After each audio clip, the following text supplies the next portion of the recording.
Damn, we need an intro. Yeah. Let's see. Is there something Gatsby-ish we could do? We could do an invitation to a party or something. There's baseball happening. I know there is baseball season. It is baseball season. I watched the Phils game last night. Nice. A little bit of a baseball movie, kind of an everything movie. Yeah. Yeah. Arguably, technically, only a baseball movie in technicality. Yeah. Yeah. We could also just have that be the intro. Oh, I was trying to figure out an intro? I was trying to figure out an intro. Yeah, that could be sort of our running bit.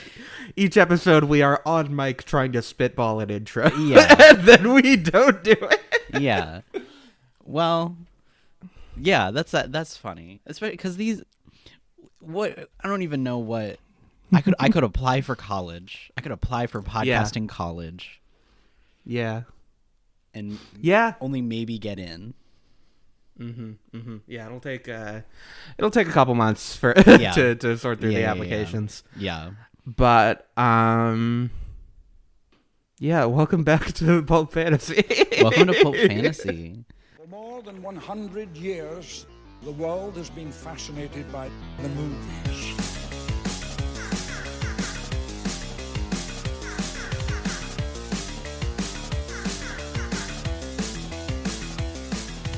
The movies. Thank you for attending our accepted students day.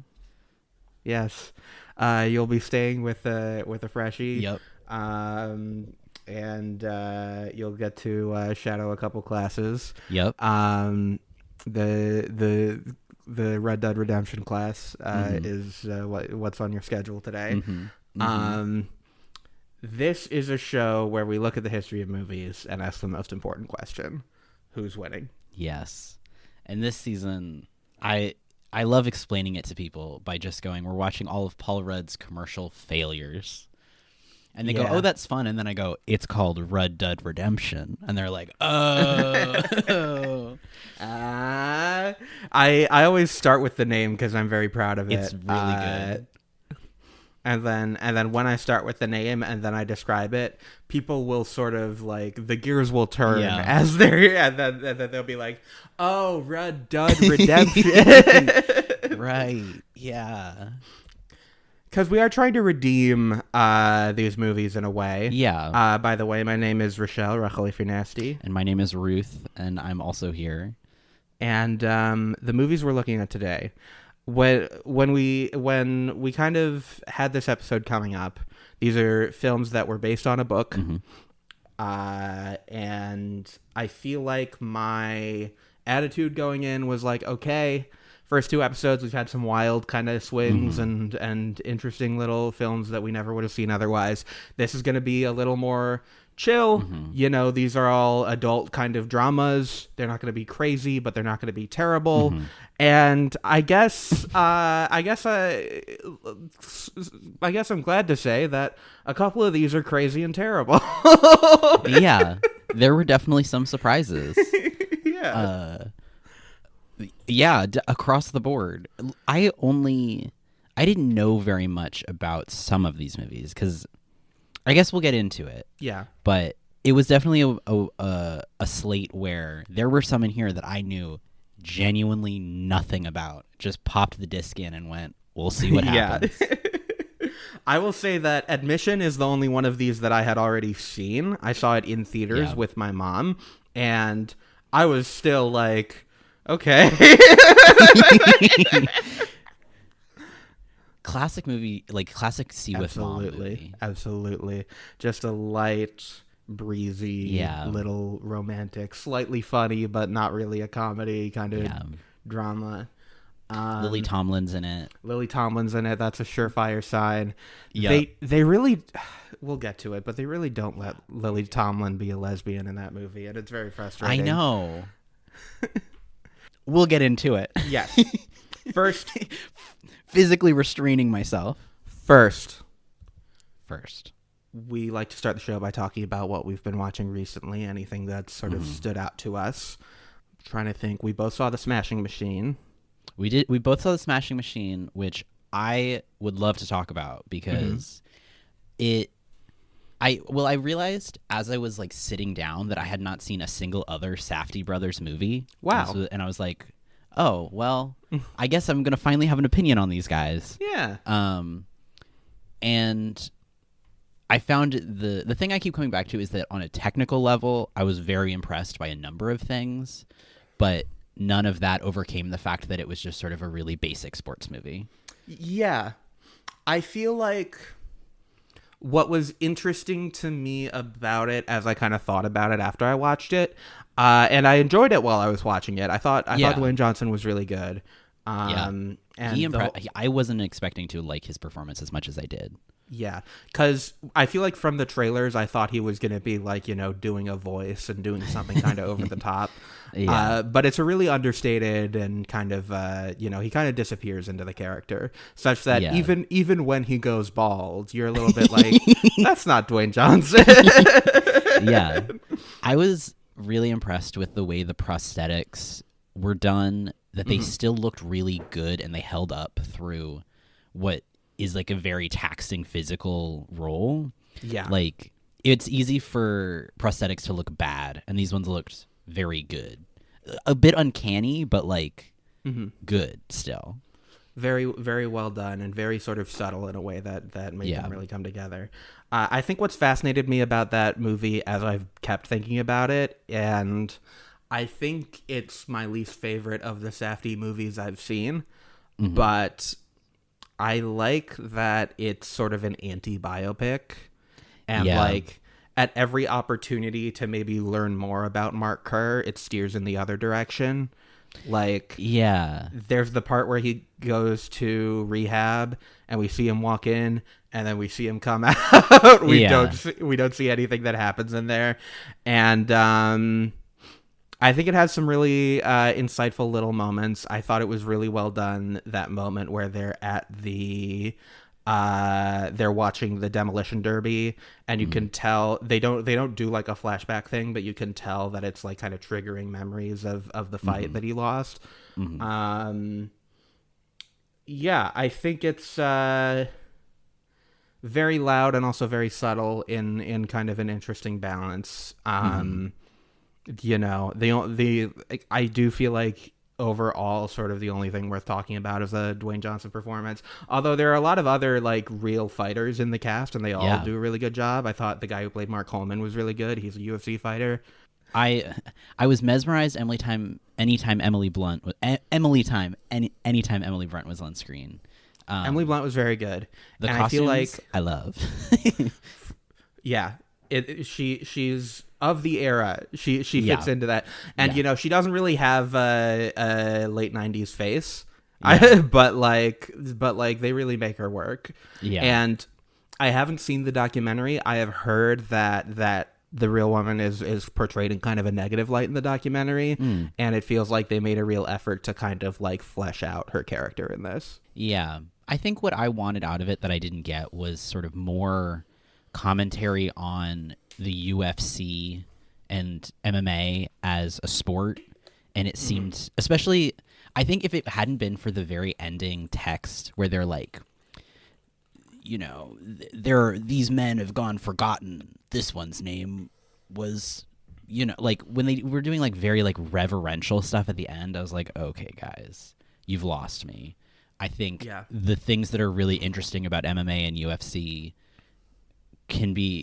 should be explored by a movie that doesn't care about them, like they're really like wacky, dangerous, crazy sports that are cool, but also I guess I wanted it to be more critical of the sport. I see that. Which it kind of is, but not as much as I wanted it to be, I guess.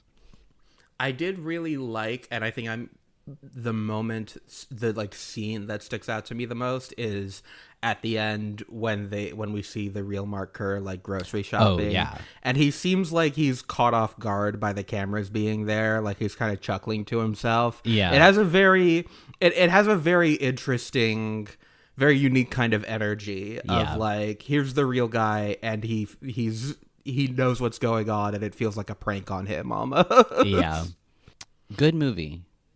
Not as good as I wanted it to be, but a good movie. I think I agree with that. Yeah. Didn't do very well at the box office, surprisingly. R.I.P. But it didn't have to. Yeah. Dwayne Johnson was saying as the movie was coming out, like, I realized box office isn't everything. The other recent movie that I saw that I truly can't stop thinking or talking about to anyone in my life is The Long Walk. Long Walk is good. Long Walk blew Long me Walk's away. a good flick. I like it. I like the ending. I like how bleak it is. I think it's really, you can tell it's like Francis Lawrence kind of having a chance to redo the Hunger Games and being like, this is even more fucked up than I said it was last time. Yeah. I found it to be the most upset, like physically, by a movie that I had been since probably like Nope. Like Nope really kind of fucked me up. And this movie, I was like curled up in my seat, like it was so genuinely nauseating to me. And there's a lot of reasons for that. And it does what it wants to do so well and so effectively that it kind of blew my mind. Also, I've since then learned that this was Stephen King's first novel that he wrote. It didn't get published until later, but he wrote this when he was like 19, which is crazy. Yeah. Wow. Wow. I'm very intrigued to read the book because, like, obviously the book is all about like being drafted in Vietnam and everything, and now it's like sort of about like it takes on new meanings in the context of today. But just between the performances and the way that it would be so easy to do, like, oh, we're gonna cut to the audience watching, or we're gonna cut to something else. But the fact that the whole movie lives directly in the walk and never moves away from that. Brilliant. Yeah, I think it's really well done that they like start with the kids getting dropped off and just go straight to the end. Yeah. It's really, really effective from like a storytelling point of view. And I think it surprised me in a similar way to how the last Francis Lawrence movie I saw, which was the Hunger Games prequel, did.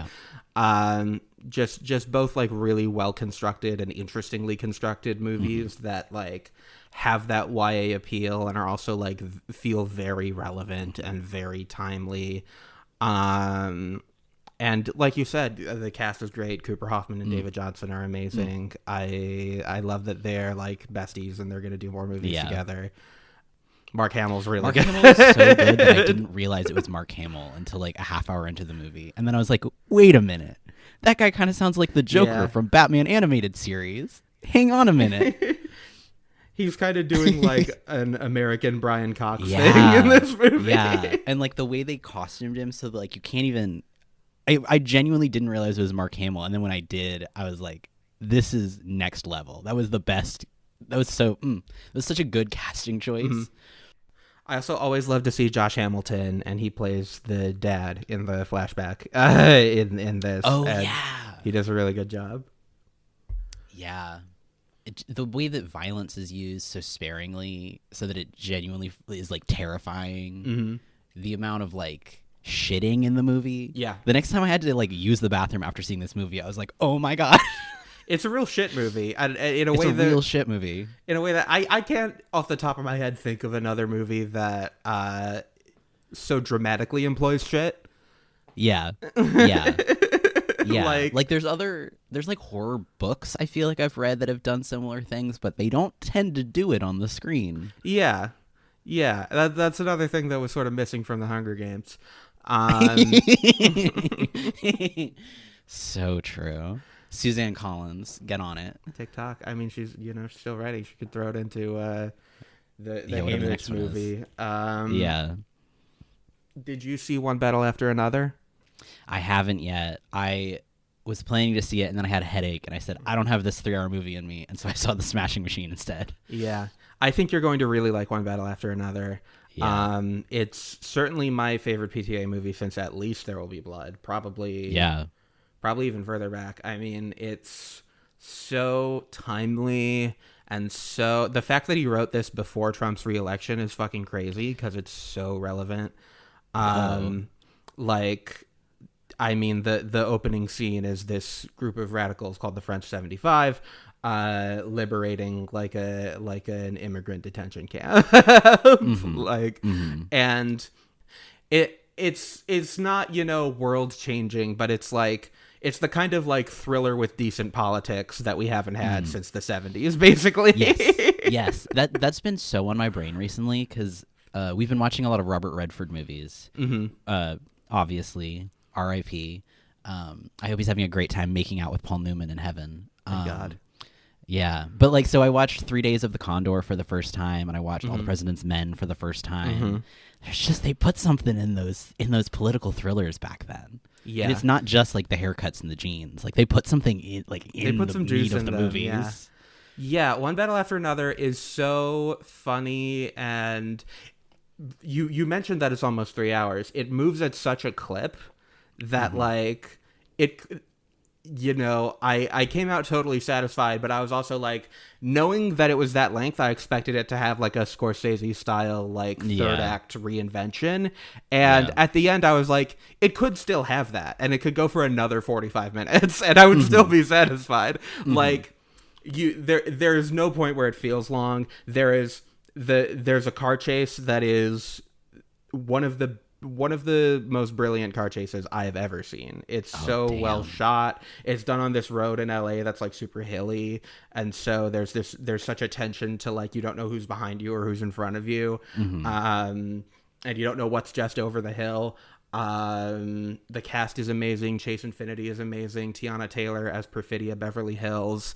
So many great little cameos from like Alana Haim and Jim Downey. There's Sean Penn is really fucking good in it. Yeah. His character is joining a white supremacist group called the Christmas Adventurers Club, and which is so funny. It really like takes the spirit of Pynchon to the screen in a way that many thought was impossible. Like, it's so satirical and so referential. There's so many different ways to look at the symbols of it. I love that it's a movie with like 5 black women in it who are major characters, and they're all different from each other. That is such a rare thing to see in a movie that's not like, that doesn't have like an all black cast. Like the other movies I think of in recent memory are like The Woman King and Black Panther, and it's like this is a movie that just, it's LA, and there are black people and brown people in LA, and they're all they all have their own points of view, and they're all these great performers. Jungle Pussy has an amazing small role in it. One Battle After Another is great. Yeah, I've heard nothing but good stuff, and I think this weekend, because I have family visiting, and they were like, have you seen it yet? And I was like, no, and they're like, okay. Perhaps. I'm very, very excited. I'm trying to see Kiss of the Spider Woman this weekend. Oh my god, yeah. I'm really hyped for that. There's something, I was talking to my friend about this. I don't consciously willingly like J-Lo, but she just activates something in my brain. It's the J-Lo sleeper agent. I can't help myself. Yeah. I keep seeing, I hadn't really heard anything about Maggie Gyllenhaal's The Bride, but they're keeping trailers for it for these other movies, and I'm like, okay. Yeah, okay. Sign me up. I'll have what she's having. Oh yeah. I did also see The History of Sound and the Downton Abbey movie, which were both good in totally different reasons and ways. Okay. But both were also gay in ways that I love, so we do love that. Yeah. I have decided that in another life, Julian Fellows is like a old jaded drag queen, and is this like, it's just like something happened in this life where he ended up as a like straight monarchist, and it's like not how he was destined to be. That's so funny. It's watching him write really like gay characters having happy endings in the Downton Abbey universe is just hilarious to me. It's just like the most goofy shit. But The History of Sound, sad, beautiful. Some of my favorite costuming and production I've seen in a period movie in a really long time. Like everything looks so lived in, and it feels so authentically like early 20th century New England. Like they'll be in these houses, and I'm like, I've been in like a house like that. Like this is accurate and feels lived in and real to the area. But it is also a movie that's trying really hard to be the next Brokeback Mountain, and I don't think it succeeds. Yeah, well, that's a tough bar to clear. Yeah. We have a lot of movies to cover today, so many and I'm today. hoping that we can make it a shorter episode than the last one. I know. But I do want to briefly touch on the new album by Taylor Swift. The Life of a Showgirl. I would love to hear what you have to say. Everyone's waiting for my take. Please. I feel similarly to how I did when like Eternals came out, and I was like, "Oh, I like this one," but I saw that everyone else didn't like it, and I was like, "That's good." I think it's her best album since Folklore. I like when she does like a silly sort of theatrical like pop album. Like Lover is my favorite album of hers. 1989 has elements of that. I like Fate of Ophelia a lot. I like Wood, the song about Travis Kelce's huge penis. The Charlie XCX diss track, Actually Romantic, is so homophobic in a way that I hope finally puts to rest some of the Gaylor stuff. Oh my God, yeah. I know people felt very strongly about it for a time, but to be like, you're so obsessed with me, what are you, gay? And it's like, you're fucking 35 and engaged. Yeah. Yeah. No, the only song I've actually listened to is the canceled one. Did you girl boss too close to the sun? Which is good thing I like my friends canceled. The canceled. It's one of the most overlooked things about Taylor Swift's whole persona, and it's so fucking crazy. She insists that she was canceled in 2016. Yeah. She insists that she is a victim of cancel culture, and she's insisted that for years. Yeah. And I remember when I read that interview a couple years ago where she talked about being, quote, canceled within an inch of my life. And I remember reading that and being like, what is she talking about? Like, I had to look it up to realize she's talking about when Kanye released that, like, video of her okaying the lyric on Famous. Yeah. And it's like, girl, wake up. The cancel. You're fucking Taylor Swift. It gives real J.K. Rowling vibes of like, oh my God, I've been killed. I've been murdered in the street by the woke left. And everyone's like, what? I don't give a shit. You're an asshole. Like, the idea. She's out here hanging out with Trumpies and has been for a while. And like, it's just, it's. Well, she likes her friends canceled. Because she likes her friends canceled.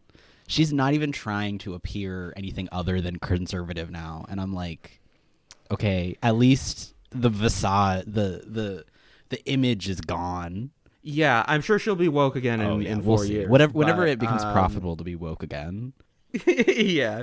But it's something that's been happening in pop music in the last couple of years where, like, the Beyonce album, the Selena Gomez album, people are just kind of like, I'm going to work some little right-wing things in here just to try to capture that audience. It feels like we're maybe moving in that direction. Yeah. And Taylor Swift is no exception. But overall, yeah, I think this dog walks her last two albums. It's definitely a change of pace. I love that she's working with Max Martin again. I think the Jack Antonoff stuff got so boring. And this stuff's like, it's pop music. It's kind of throwbacky. It's like, you know, you can nod your head to it. I don't know. Yeah, it isn't trying so hard to be like, I'm a tortured poet. It's like, I'm a showgirl. Yeah. It feels much more like authentic to whatever she's. I don't know. Not that Taylor Swift has authenticity. Right. I buy her as a showgirl more than I do a tortured poet. 100%.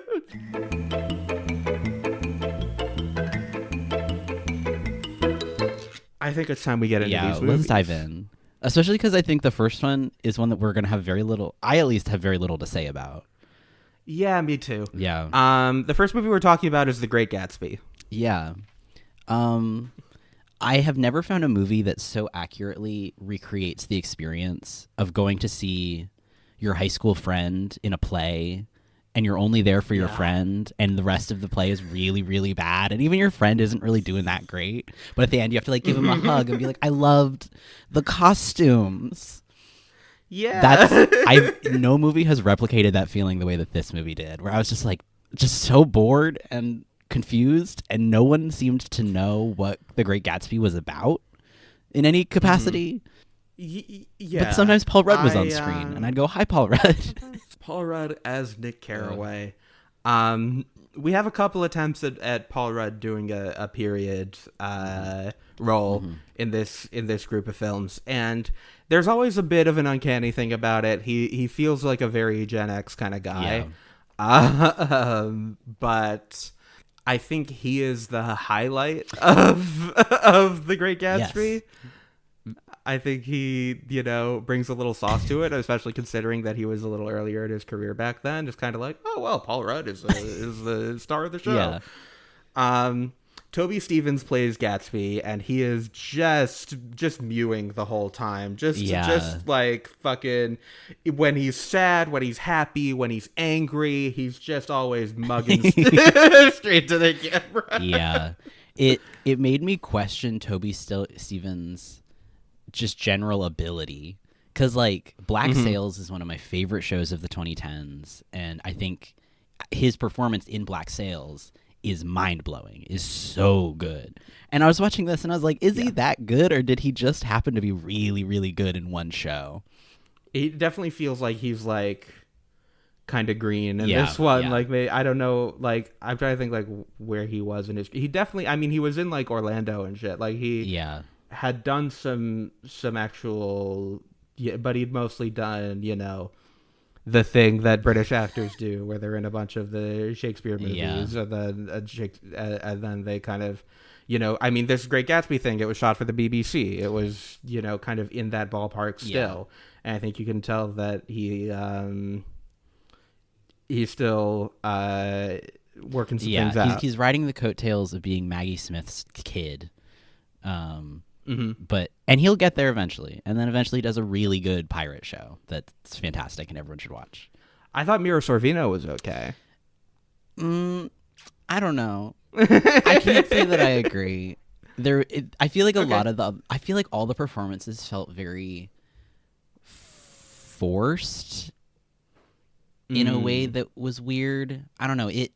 Watching this really put me in a mood to rewatch the Baz Luhrmann version, because one, I wanted to just like feel something, and two, I was intrigued to it's been so long since I've seen it, and I was really intrigued to see other versions of Daisy again, and just sort of, I don't know, figure out how I feel about her as a character, because it's I don't know if I don't know. Daisy's a character that I don't know that I've ever made up my mind on. Yeah, I think that's fair.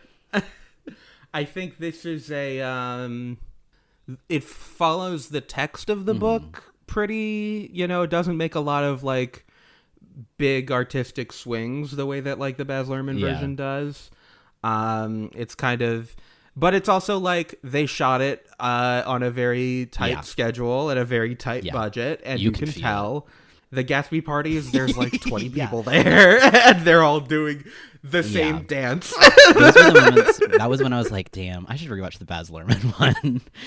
Because the Baz Luhrmann parties are so fun. It's like Florence Welch is here, Yeah. It made me think of Babylon too, and like that also being a movie set in about the same era that has really wild party. Has extras. I can afford to have more than 5 people on screen at a time. It's pretty dull. Yeah. It's been ages since I read the book, but I just remember so clearly when I read it in school how like the fact that Gatsby wears clothes that were sort of the right style but not the right color was like a big thing. Right, he wears a pink suit. Yeah, and he doesn't wear a pink suit. They couldn't afford to buy a pink suit. No, they put Tom Buchanan in a lavender suit, and they didn't put Gatsby in his pink suit. And that's the moment where I was like, they don't even understand Gatsby. They don't even understand the book.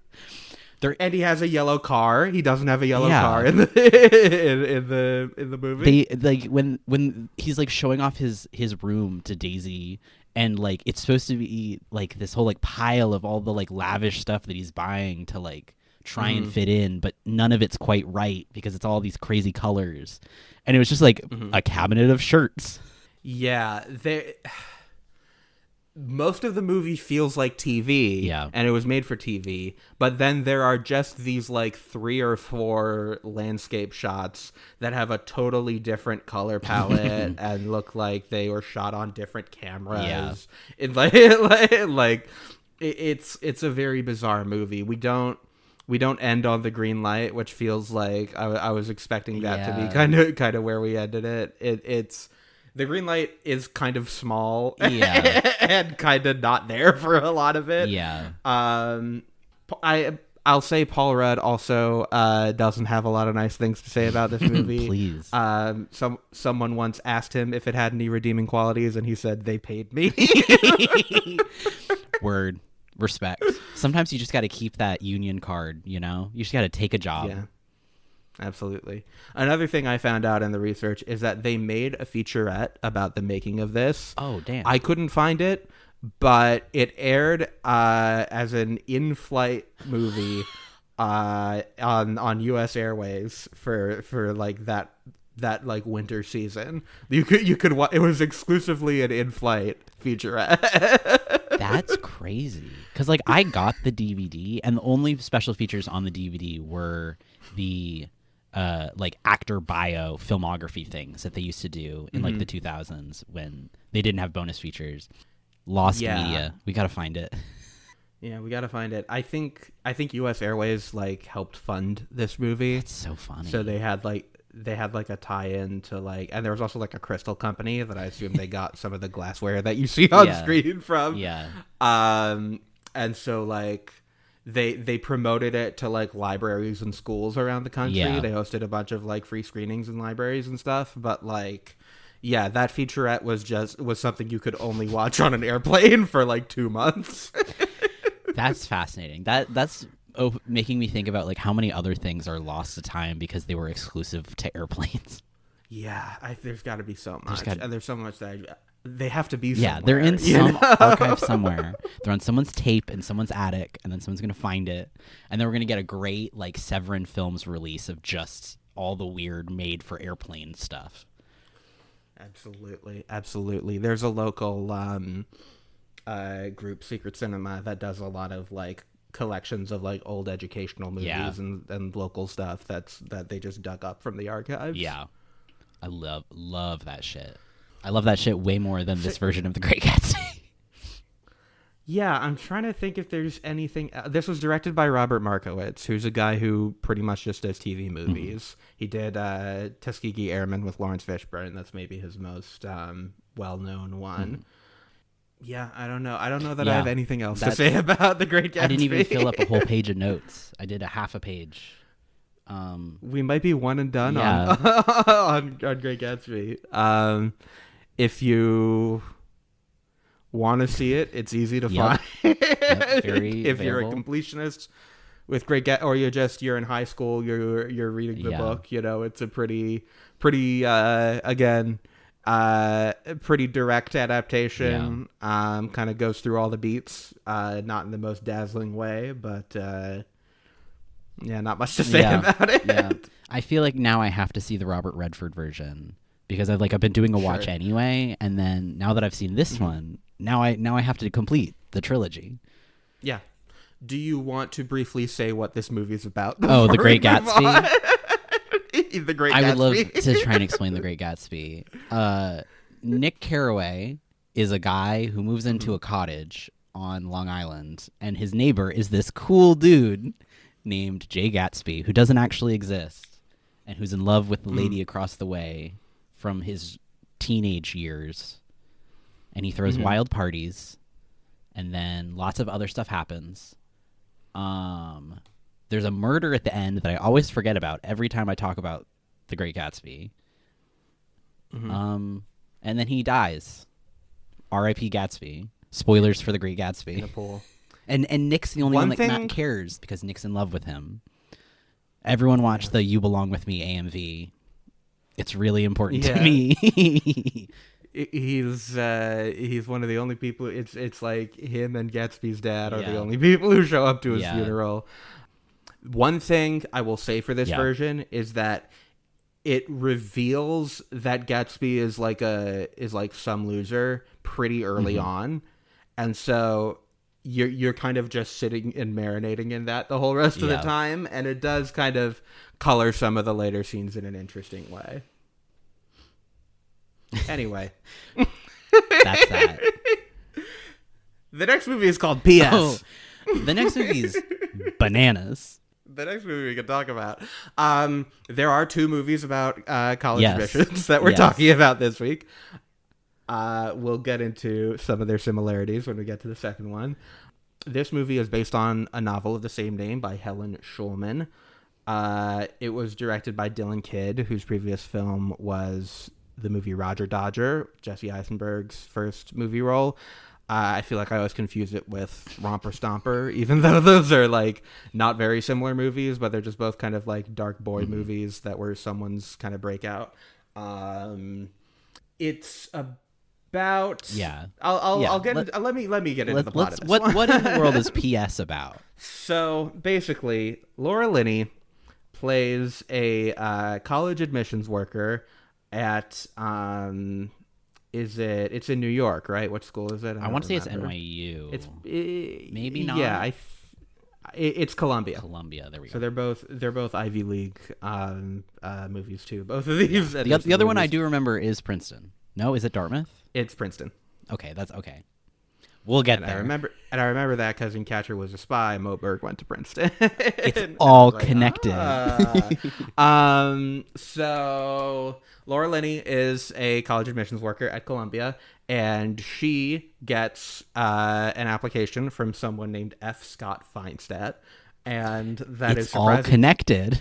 F. Scott. The strings, they're coming together. It's all. We just need to figure out how fundamentals of caring works into it.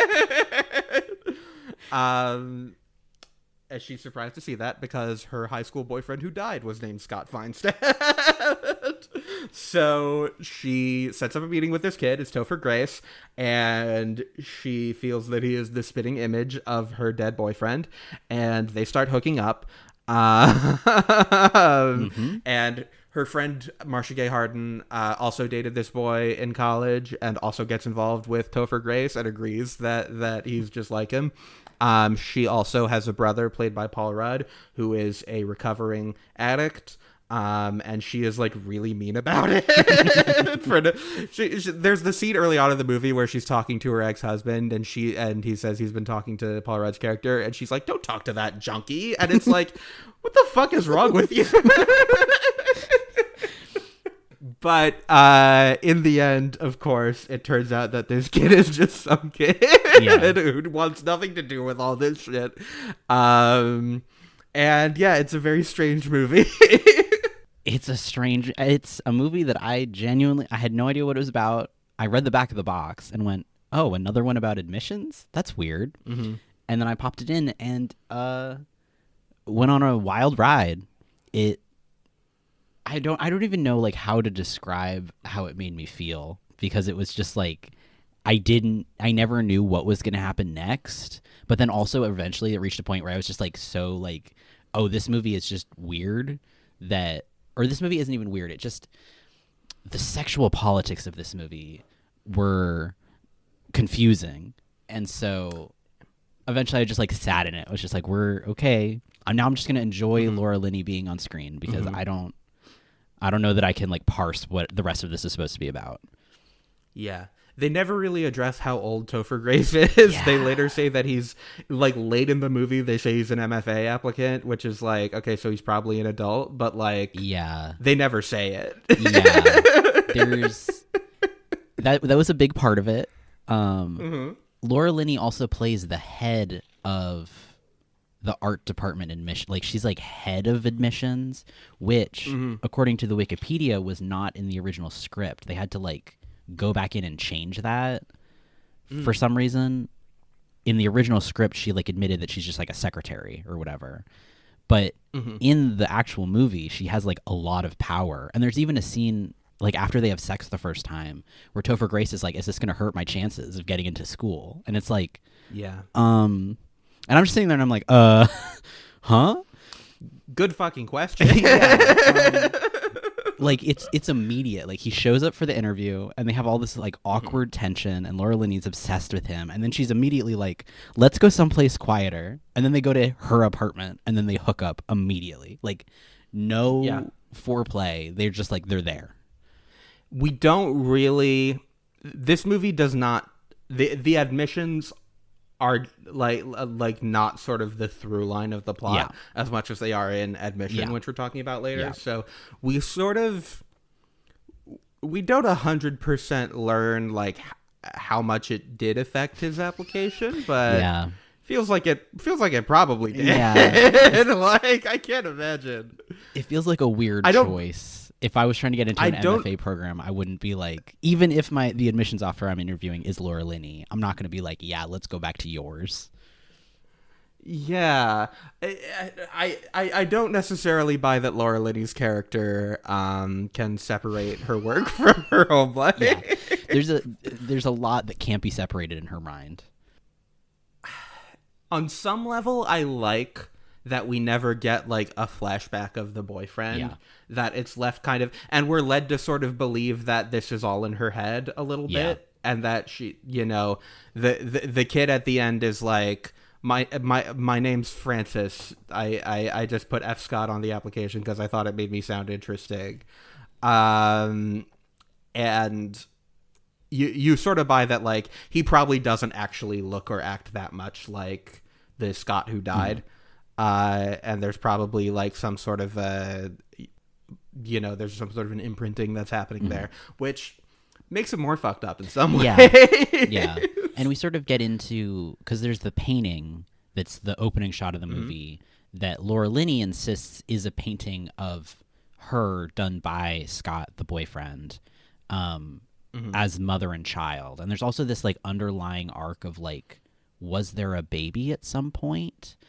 Is the fact that there's something that's sort of implied about Laura Linney not being able to have kids, and that maybe had something to do with whatever happened with Scott. It's all very vague, and it's done in a vague enough way that it's really up to the audience to make up its mind, which I do appreciate. I love a movie, especially when something's going to be this sort of like textual and literary and like kind of surreal in the way that it just isn't really sort of tied down to reality too hard. I like when a movie sort of lets you live in that world and sort of make up your mind about like the characters, and you're sort of given more freedom within the movie. In that sense, it reminded me of a movie I liked more than this, Happy Accidents, with Vincent D'Onofrio and Marissa Tomei, where it's like Vincent D'Onofrio claims that he's like from the far future, and you know, we just never know if it's true or not. And there's like, you know, things start to seem to line up at the end, but you don't know if that's like real or if it's just sort of the magic of romance, you know. And I like that. I also like Gabriel Byrne as Laura Linney's ex-husband in this movie, who reveals that he is a sex addict and that he has had sex with over 100 men and women while they were together, including potentially Paul Rudd's character. I kept thinking about that meme where it's Sonic and he's going, "Oh, he's bisexual. I didn't know that." That's my favorite quotes from the movie come from that scene, and I wrote them all down. There's a bit where Laura Linney goes, "Cocaine, huh? Expensive." And she goes, "I fucking hate Step 9 with a passion." Yeah, hate Step 9 is one that I took note of too. There's a real presumption that people understand what the steps are. It's just it's crazy how much she hates like recovery in this movie.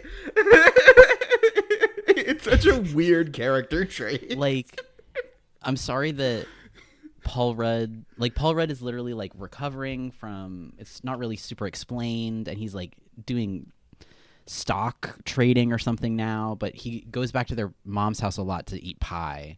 And Laura Linney has this whole like, grow up, stop coming home, and it's like, girl, I think he's dealing with some shit. Like, sorry that he needs help from his family.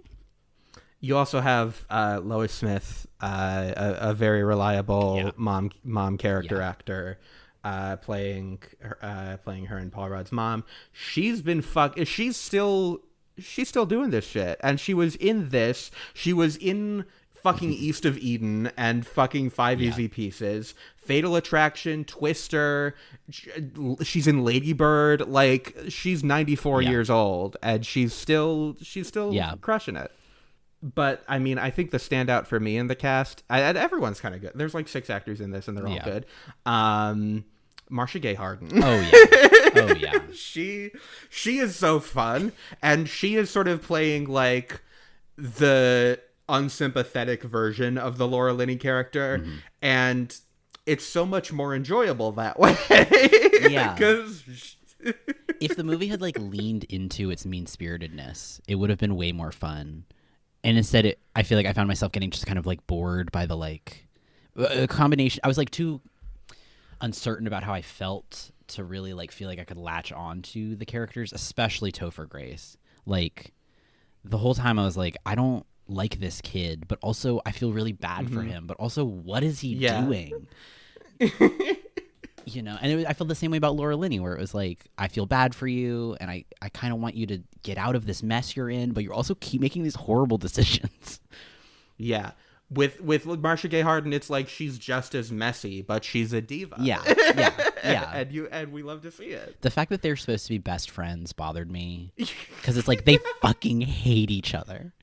They hate each other. They dated the same guy, and then he died. And they're clearly, neither of them are over it. Neither of them is over it. Yeah, and as soon as F. Scott's in the picture, they're like fighting over him. Yeah. And it's like, how did you stand each other all these years? How do you not have other friends? Yeah, it's really, really good stuff.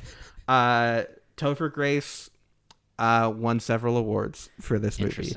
He was named a breakthrough performer by the National Board of Review and the New York Film Critics Circle for this, and also In Good Company, which also came out this year. Laura Linney was nominated for Best Actress at the Saturn Awards, which is kind of crazy.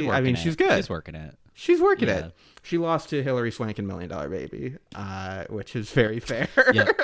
Tough competition. I think if I put those side by side, I think Yeah. I think I know which one I'm going for. Another connection. Ooh. Dylan Kidd, who directed this, later directed episodes of Children's Hospital, created by David Wayne. It is all connected. It all comes together. Hollywood's a small place. It is. It's a small town. Paul Rudd's contact list is a short list of people. It's true. I do think that the kids' paintings are pretty good. Yeah. I would. I mean, if I knew the artist that did them, I would be interested in looking into that, because they're good. They're cool. They're sort of I don't know, surreal, but not. I don't know. It's that sort of thing where it's like liminal. They're very liminal paintings. Yeah, they're very like, modern day sort of characters in like a Renaissance style. Yeah, and it's just like when she's examining them, I'm like, I'd let this kid into Columbia. Let him get his MFA. Why not? Yeah, get him some studio space. I don't know if I'd sleep with him, but yeah. I meant to get like a direct quote, but I didn't. I have a friend who, when I said I was watching this movie, their response was, "Oh yeah, I'm well aware of that movie. I watched it a lot." And I said, "That's fascinating." And the conversation basically got around to a mix of, they wanted the gender of Topher Grace and also to sleep with Laura Linney. And so it was just like the perfect like puberty era, like wish fulfillment. Yeah, like weird artsy sex movie. And that I'm like, that tracks. That's what I feel like this movie was made to be. Was someone's like weird, like, ooh, I have the house to myself. Let me pop in PS. Yeah. This is the only DVD that my parents will let me have that's like anything that's like even a bit getting into these sort of hairier, or not hairier, but like tougher subjects. Or not tougher, so I don't know.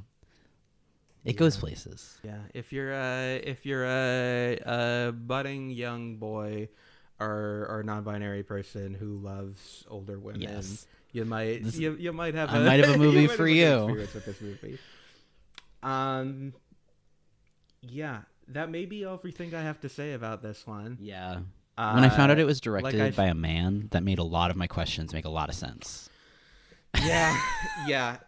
And it's clearly like people commented on how this is like a big pivot from his previous movie, which was again this very misanthropic kind of mean movie about young adult men, and he's clearly going for, you know, something more sensitive, something that's maybe touching on some of those similar themes, but like from a woman's perspective, and you never really feel tapped into the Laura Linney perspective, I think, is the core problem with this movie. You just like, you're never really on her wavelength. You kind of see that it's all in her head from early on. Like you're sort of like, what are you doing to this kid? Yeah, girl. There's other fish in the sea. So unless there's anything else, we can move on to our other college admission movie. Yes, a movie I liked quite a bit more. I would say so, although we'll get into it. I think, like I said, I had seen Admission before. Watching it again, I didn't remember anything about it. I watched it a few days ago, and I feel like I've probably already forgotten many things about it again. I think P.S., for better or worse, is one that will come to mind more, probably. It's certainly a more memorable movie, a more unique movie. Yes. But the crazy thing is, I didn't know these were both about college admissions when I put them together on this. Yeah. These are two movies that wouldn't be paired together unless you were doing a podcast about Paul Rudd movies. Yeah. P.S. is about a college admissions worker who believes that one of the applicants is the reincarnation of her dead boyfriend. And Admission is about a college admissions worker who believes that one of the applicants is her long-lost son. Yeah. They are, pitch-wise, quite similar. Yeah. The Admission is so much more about the admissions process and has like... Very true. I feel like Admission has a lot more going on than PS. PS is like very like, we're going to take our idea and then just sort of like swim in it and see where it's going to go. Whereas Admission's like, here's more ideas. We're putting all the ideas in. Yeah. One of the things I quite enjoyed about Admission on this watch is how gleefully wrong it is about how college admissions work. Yeah. It definitely made me interested in the world of college admissions. I knew nothing about it. I hadn't thought about it since I was applying. And even then, I was just sort of like, some people in a room will read it and then I'll get a letter. I don't know. And this made me go like, what actually happened? Like, what is it like? There are so many they treat it like fucking Willy Wonka. They're like, there's this big, every application gets put in a big orange envelope and there's check boxes on it and everyone gets a stack of envelopes and they got to read through them all. And Wally Shaw, he's in charge and he's really mad because they fell down to number 2 in the U.S. News and World Report. And at the end, they all get in a room and they all have to make a pitch for all of the 2,000 kids they're letting into Princeton. Yeah. The author like did read essays for college admissions, and the funniest thing was, it sounds like from her Wikipedia, like her husband sounds a lot like Michael Sheen's. Nope. Michael Sheen. Thank you. Michael Sheen's character. And I was like, that's really funny if you made the bad man, the loser of the men in the love romance movie, kind of based on your husband. That's hilarious. I have not read the book. Me neither. I've heard that the movie is quite different from the book. Oh, interesting. The author was like involved and like kept abreast of everything, but I think she was like, you're making a movie, it's going to be different. Yeah. Which is refreshing to see. This is the first time that Paul Rudd and Tina Fey appeared on screen together. Yeah. Which is quite shocking. Yeah. Because they run in a lot of the same circles. I saw an interview where they said that they both talked to Amy Poehler to be like, what are they going to be like? Are they going to be nice? You know, they both like emailed Amy Poehler about each other. Especially, they had apparently been involved in a pilot together that never got aired in like 2004. Tracks. And they've been in like one SNL sketch since then, but but that's about it. Yeah, and this was 2013. This was like the height of Tina Fey being like Absolutely. the golden child of comedy. This was the moment of like Tina Fey is 30 Rock is ending. Her book is a smash hit.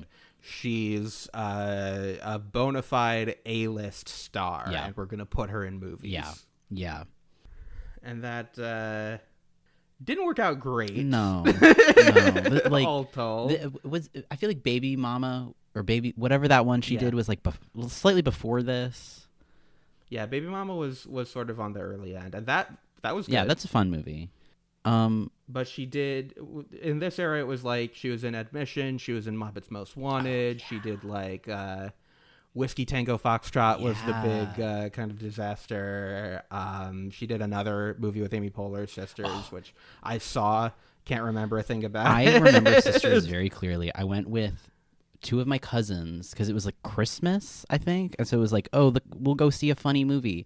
It was so bad, and I felt it was like one of those comedies that made me feel gross that I had seen it. And I think maybe on a rewatch I might have different opinions, but it was really, really bad. But it was like when people thought, and to an extent it was true, that like if you put Amy Poehler and Tina Fey together, you were going to make $1 billion. Yeah. And, you know, they went on tour a year or two ago, and they made $1 billion. Yeah. Absence makes the heart grow fonder. Great cast in this movie. Nat Wolff, we haven't talked about. I didn't realize it was Nat Wolff. This happens every single time one of the Wolff brothers are in things. I don't realize it's them until the credits, and then I go, holy shit. Yeah, you go, wait. Slow down. Wait a minute. It was that kid? Mm-hmm. He's good. Yeah. Lily Tomlin, we talked about. She's great. I love Lily Tomlin. I love her in everything she ever does. She can do no wrong in my book. There's Gloria Rubin as like Tina Fey's kind of like nemesis in the admissions office. She's really good. This was like right after Lincoln, where it was like maybe she's gonna be a star. I feel like we could use more of her. She was really good. Do you want to dive into the plot? This is a movie about Tina Fey plays an admissions officer at Princeton who is in a like 10-year relationship with Michael Sheen that is like happy but boring, and she sort of has everything the way that she likes it, and like everything's sort of neat and tidy, and like she sort of has her whole life together. And then Paul Rudd calls from his new like alternative woods Montessori school where kids can like whittle stuff and help birth cows, and and it's in Keene, New Hampshire, which I thought was very funny and I can say that's very accurate too. That is where you would find a school like that. And she goes up to see his school as part of her like tour as an admissions officer to be like, oh, this is why you should go to Princeton. And while there, Paul Rudd is like, hey, there's this kid that you should really, really consider. And then Paul Rudd keeps following her, like follows her to Princeton to be like, hey, you really have to consider this kid. And finally he says, I think that this is your son. And we find out that they went to school together, Tina Fey and Paul Rudd. And then there's sort of all this, then it sort of gets into like the meat of just like stuff happening where Tina Fey is trying to figure out if she really thinks it's her son or whether, it's all crazy, and like Michael Sheen breaks up with her to end up with a Virginia Woolf scholar, and she's falling in love with Paul Rudd, and it all sort of comes together into sort of like one of those movies where it's like, even when your life gets all messed up, it's okay, like things will be okay. Sometimes you have to be outside of your comfort zone. Sometimes you have to try new things. It's sort of one of those like, yeah. Sometimes you gotta break into the school and change record. Sometimes you have to do illegal shit in order to find your real fulfillment in life and fix your relationship with your mom. The Michael Sheen Tina Fey dynamic is really it's good. Obviously, obviously he played Wesley on 30 Rock, and he was always fucking great on that. And he's playing a different character, but it kind of falls into a similar thing where it's like this fucking loser just won't go away. I don't know the actress who played the Virginia Woolf scholar, but she's so fun as the like evil ex stealing lady or whatever, because he's just like following her around for the entire rest of the movie. Yeah, I think it's Sonia Walger. Who Yeah. I think she was on Lost. I don't really Yeah. know her from anything. But also fucking very young Dan Levy is in this. Yes, as a tour guide. He popped up and I was like, oh my God. With his glasses and everything, like years before Schitt's Creek would break big. Yeah. A fun surprise. Yeah. After having seen this at the time and not knowing who he was. Yeah. The character's name is Portia Nathan, which is just kind of a crazy character name, I think. Well, she is named after Portia from Shakespeare. And we sort of, that goes into sort of this whole dynamic with, because Lily Tomlin playing her mom is playing this like very specific kind of like second wave feminist, like, I don't need men. I'm, the dogs will feed themselves. I'm independent and very like hands off sort of, I don't know, shotgun on the porch mom, but like, I don't know. She's sort of playing a very specific kind of character, and Tina Fey's character is like very much at odds with her mom the entire time. And the name sort of is part of that, of like the mom being like, you're a woman, you have to be this type of specific, like independent woman and tied into all this history of women. And Tina Fey's like, I just want to have a mom, Yeah. I mean, as I said before, Lily Tomlin is playing this 70s feminist author who lives alone in the woods and makes her own bikes and shit. And she's not a lesbian, which is crazy. Yep. She gets to be more of a lesbian in Tea with Mussolini, which is, have you ever seen that? I have not. It's delightful. You want to see a movie with Lily Tomlin playing a gay archaeologist trying to save art from the Nazis, and also Cher is there? Fantastic movie. Fantastic movie. Oh my. Yeah, it's another great one to watch with your mom. Like, it's a great one to just be like, oh, parents, we need like a good parent movie. Let's watch Tea with Mussolini. That sounds really good. It's delightful. But yeah, I did think it was funny after Lily Tomlin hooks up with the Russian professor guy. Yeah. There's a bit of her pulling out a wrench from behind the couch after sleeping there. And I think my favorite parts of this movie are the kind of more cartoony parts. Yeah. The parts like, I like when they're like, when she's like reading the applications and the kids are there kind of, presenting themselves, and they like fall through a trap door when they get rejected. Yeah.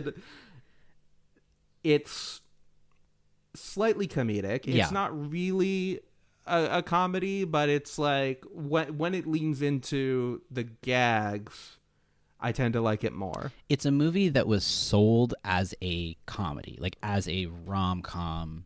I remember when it came out, I saw trailers for it and I really wanted to see it because at the time, like everyone else, I was caught up in the Tina Fey craze, and I thought it was going to be so much more of a just straight rom-com, the kind of thing that They Came Together is making fun of, like, so that sort of era of rom-coms where things get kind of goofy and characters are really exaggerated, and it's so much more of a melodrama. Yeah, I watched the bonus features on the disc, and it was like one of those like when you go to the movies and they have a like preview of the upcoming movies before the previews. And it was like that, where they were interviewing Tina Fey and Paul Rudd and like talking about the production and whatever, interspersed with like the voiceover ads that are so like of the early 2010s. And it even like the bonus features on the disc itself are misselling the movie. They're selling it as something that is significantly more of just a straight goofy slapstick comedy than it is at all. There was definitely, and I remember seeing it at the time and being like a 30 Rock fan and being a 13-year-old and, being let down because I was like, that wasn't like 30 Rock at all. In comparing this to PS, PS brings in this kid who we're told has the same name and looks alike and sounds alike with this person who died, and ultimately is like, that's all kind of a coincidence. It's not really like that. And you buy it. You buy that there's something cosmic going on here, and it's like sort of internal that she's like projecting these things onto this kid. In this movie, Paul Rudd presents a birth certificate and says, this kid was born in this hospital at this time and was given up for adoption. And there is never any further evidence. Yep. Not to talk about Baby Mama again, but there's no DNA test, as there is in Baby Mama. Right. So when we get to the point where the kid is like, where Jeremiah, the Nat Wolff character, is like, I'm not your son, it's like, okay, yeah. Yeah. Because of one misprint. No, it's not even a misprint. It's a faded copy that Paul Rudd has of the birth certificate. And you'd think, like, she should be able to tell it's a copy. Yeah. And the fact that she broke and entered, changed official records, lost her job over this kid, over, like, one shred of evidence. When that scene happens, when she gets the call that other legacy kid was going to go to Yale, and then in the next scene she's breaking into the office after hours, that I was just like, wait. We are missing 5 steps in this logic. I love how this movie is low-key about Tina Fey's character losing her mind. Like, I love... Yeah. Because, like, I love a melodrama, and that's so what this is. And one of my favorite things about melodramas is just seeing how far it pushes the characters. Like, how far will they end up totally off their life path by, like, the events of whatever. By the end, it's like, it kind of tries to paint it as like, oh, they're a big happy family now, and it's like a happy ending, but it's like, she lost everything. Yeah. And like, you know, she and Paul Rudd, they like get on okay, but it's not like there's like a kind of a budding romance there, but it's also like she kind of hated this guy. Yeah, he like low-key stalked her. Yeah. And this is not her kid. This is not her life. This is not anything that she claims to be interested in, but it's just like, well, she's got something. Yeah. She's not out on the street, so I guess it's a happy ending. Yeah. Now she has a different adopted child, which we haven't got. There's a major element of this movie is that Paul Rudd has a black child that he adopted while in Africa, I want to say. I don't remember. I believe it was Uganda. Yeah. And he was like friends with the mom who died, and so he adopted this kid. And there's this whole arc of Paul Rudd's character where he wants to just keep moving around and traveling the world, and his son is like, no, I want a stable, normal life. The Paul Rudd and his son stuff is, I think, the stuff that interested me the most in the movie. Yeah. Because it was like a genuinely interesting dynamic and sort of discussion. And Paul Rudd is really good at playing dads. That's something I've learned consistently, time and time again through this project. Yeah. I had to make a list. We're gonna get into some of his more recent daddy movies later on, but we have a couple here too. Yeah, he's done it a lot. There's something in Paul Rudd where he makes a very, very compelling father figure. It's really true. I really liked the scenes at the school when she's presenting to the kids, and they're like they're too smart for college already. Yeah. they're like, this is all bullshit. I love that the school is kind of Camp Half-Blood vibes, where you're watching them like you know, like birth cows, and you're like, how is this school? But they're clearly very, very smart kids. It's very accepted. That movie with Justin Long that I love. Yeah. Where they're just like underwater basket weaving. It's Sarah Lawrence on a extreme. Yeah, who the hell is it's who's the woman? It's it's not Emily Blunt. No. It's Blake Lively.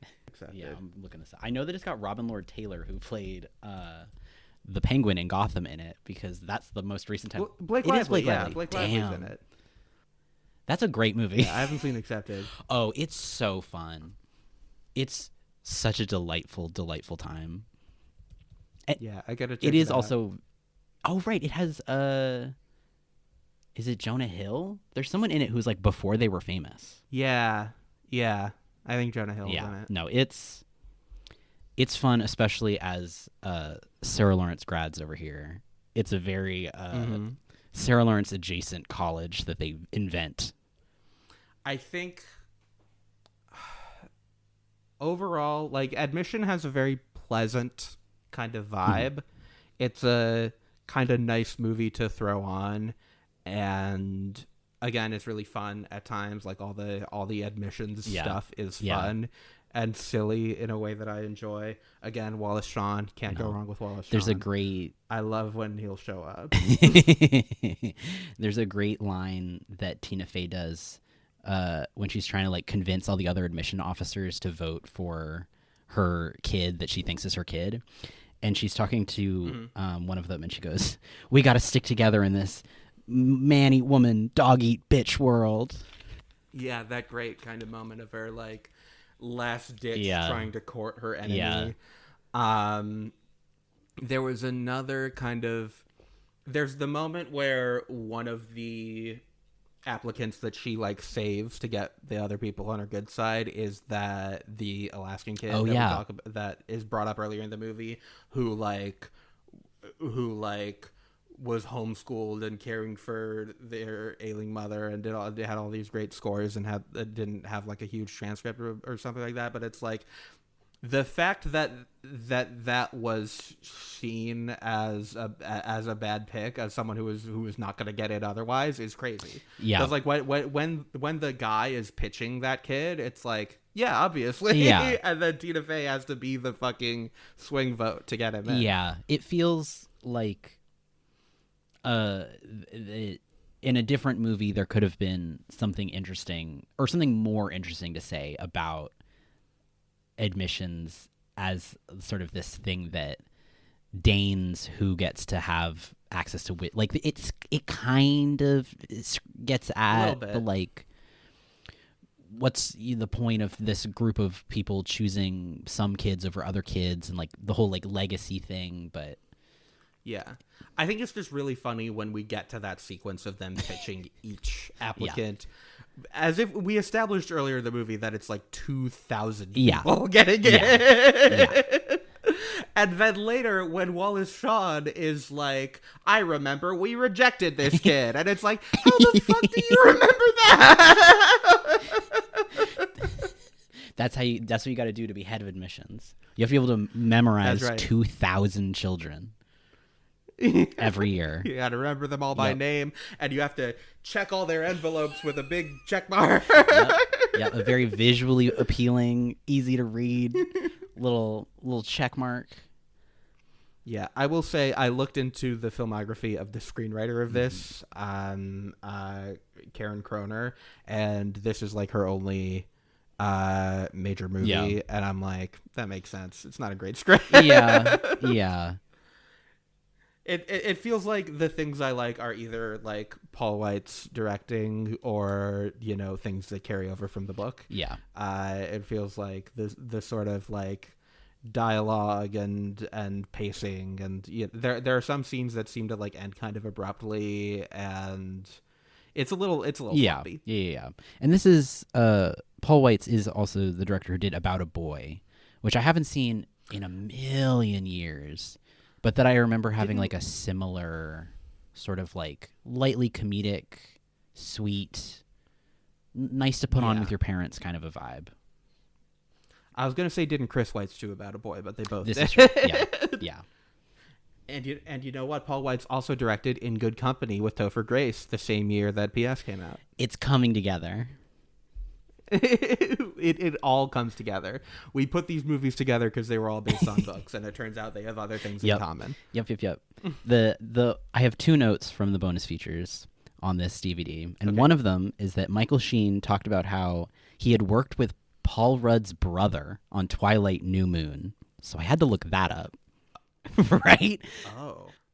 Crazy fact. Okay. I love that Michael Sheen was in the Twilight movies. It's one of my favorite facts about the Twilight movies.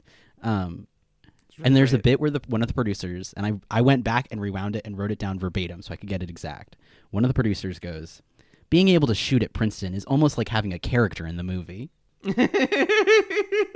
It's almost like having a character. It's not just a character in the movie. It's almost like having a character in the movie.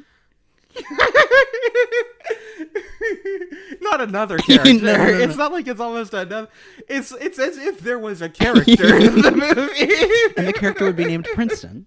Yes, instead of Pressman, which is the Paul Rudd character's name. Yes. Yeah, it's funny. I feel like my main exposure to Michael Sheen is from 30 Rock, and so whenever he's in anything else, I'm like, oh, it's Wesley Snipes. Yeah, he was definitely the guy from 30 Rock for a while, but then once he was in Good Omens, it's like, oh no, that's Michael Sheen. Yep. That was when he became like an internet sort of personality. I feel like there's probably something else he did before that too, but those are the ones that always stick out in my brain. And I guess I saw him in this when I was 13. Yeah. I do still think of John Hamm as that guy from 30 Rock with two hooks. Like, unironically. I'm like, I know that's John Hamm of Mad Men. He's Dr. Bear. He's such a ridiculous character on 30 Rock. Like, I love how insane they made that guy as the show went on. Yeah. Like, he starts, and he's just like this handsome, nice guy who she slowly realizes is kind of stupid. Yeah. And then every time we come back to him, he's just like, he can't function. It's like, how are you still alive? He's too pretty. He's just too pretty to be killed. He's too pretty to die. So that's Admission. Yep. Now we get into a couple of movies that I like. Yeah. The first of which is The Fundamentals of Caring. I just watched that this morning. And wow. Yeah, because it was the one that I couldn't get on DVD because it's a Netflix distribution. Yeah. Which just reminded me how much there are good things that Netflix distributed. Like, I want the half of it on DVD so badly. So badly. And that remake of The Wedding Banquet involved a character having a copy of it on DVD, which it never did. So you know that's a bootleg copy. Funny. The number of Letterboxd reviews of people being like, why was there a DVD copy of the half of it in this movie that never came out? That's such a funny bit. I've thought of doing a bit like that, and I hope it doesn't get stolen by someone now that I say it on air, but I would love to do a bit in the background of a movie where someone has the Intolerable Cruelty soundtrack on vinyl, because they never put the Intolerable Cruelty soundtrack on vinyl. You have to do it, because that's the little things that just, like, bring a movie together. I love shit like that. But yeah, Fundamentals of Caring is based on the book The Revised Fundamentals of Caregiving by Jonathan Evison, who also wrote the book Lawn Boy. Kind of a popular author. I think Fundamentals of Caring is a better title for a movie. Yeah. It rolls off the tongue better. I think it has more kind of layers to it, because it's not just caregiving, it's also about caring. Mm-hmm. And, you know, Revised Fundamentals of that's more of like a quirky like book title, you know? Yeah. This is one of only 3 films produced by Worldwide Pants, David Letterman's production company. The other 2 are Strangers with Candy and a 2023 documentary about woman conductors called Maestra. Those are the 3. Quite a filmography. Yeah. This is directed by Rob Burnett, who is like David Letterman's producer. So he like that's why Letterman produced this. Yeah, I saw David Letterman in the thanks at the end, and I was like, oh. And then I looked at it, I was like, oh, okay. Valid. I see. Yeah, his pants. It is his pants. Mm-hmm. This is a sweet little movie. Mm-hmm. I guess I can dive into what it's about. Yeah. What is this movie about? So Paul Rudd plays a lonely middle-aged fella who gets into being a caregiver, and his first gig is working with this teenage boy with muscular dystrophy, who is sort of famously a handful, and they can't keep a caregiver for longer than a couple days. They try to get people with more experience, but they really click. The reason he's considered to be such a handful is because he's a real jokester, and he has a sense of humor about his illness, and he will prank you by pretending to be choking on something and things like that. Yeah. So they forge kind of an unlikely friendship. They end up going on a bit of a road trip after he convinces the kid's mom to let them go on a road trip. And they encounter a young runaway played by Selena Gomez. And the three of them all learn some lessons. Yeah. It's a really sweet movie. I was thinking about how if this had been in theaters, it would have made bank. This is the kind of crowd pleaser that I think would have at least not been a dud if it had been able to be seen in theaters by like old ladies going out after church, You could definitely see this capturing like a Wonder yes. Man yeah, Called Saint Otto Vincent kind of audience. Yeah. Like this is something that I could see there'd be an interview about it on NPR, and then my mom would go, "Oh, this movie sounds really interesting," and then we'd go see it, and but instead it's exactly that. Yeah. It fell through the cracks on Netflix, which is unfortunate because I did really like it. Yeah, I enjoyed it quite a bit. I think the kid, Craig Roberts, is really charming. Yeah, and his chemistry with Paul Rudd is excellent. They're able to it really shine Paul Rudd's ability to play a joke in a serious moment or to be serious in an otherwise, like Paul Rudd's ability to kind of master the tone of these sort of liminal scenes in a sort of kind of sad, kind of funny, like he's able to live in those moments so effectively, and when combined with his chemistry with the kid, it's really the backbone of the entire movie. Absolutely. I read that the little bit of the James line was improvised, and that is a perfect example of like Paul Rudd bringing the right amount of like levity that feels very real, like two friends having a bit. Yeah. That bit reminded me very distinctly of the gonna spit on that thing. Like it had the same level of him being like, ooh, excuse a bit of the James, as you might say. the whole mall thing. How could you say less to a woman? Ma. Yeah. Mall. What does mall mean? Really... you didn't even get them at a mall. That's just where one would get them. Listen, it works. It's kind of funny. Yeah. The note I have on Selena Gomez is, and I quote, "Selena Gomez looks like a full human baby." And then I just wrote down "Go Selena!" exclamation point. Yeah, she's pretty good. Yeah. I think she fits in pretty well, and she kind of slots into the dynamic nicely. Yeah. It's funny because like it feels like it's only in the last like couple years that Selena Gomez has sort of matured her look. Yeah. But like this is the same year that Hands to Myself came out. She was already like an adult like pop star, movie star for years at this point, and she just looks like a baby. Yeah. Yeah. She works it though. She gets the job and makes it works well in the way of like you think I think her looking younger than she is works well in this role because it means that it's like you can be like, I feel bad for this girl. But then when Paul Rudd goes and actually like gives her a ride, you can be like, she's an adult. Yeah. Yeah. I also like Bobby Cannavale as Selena Gomez's dad. He has there's a tasteful sprinkle of Cannavale. He is following them for a while, and Paul Rudd thinks that it's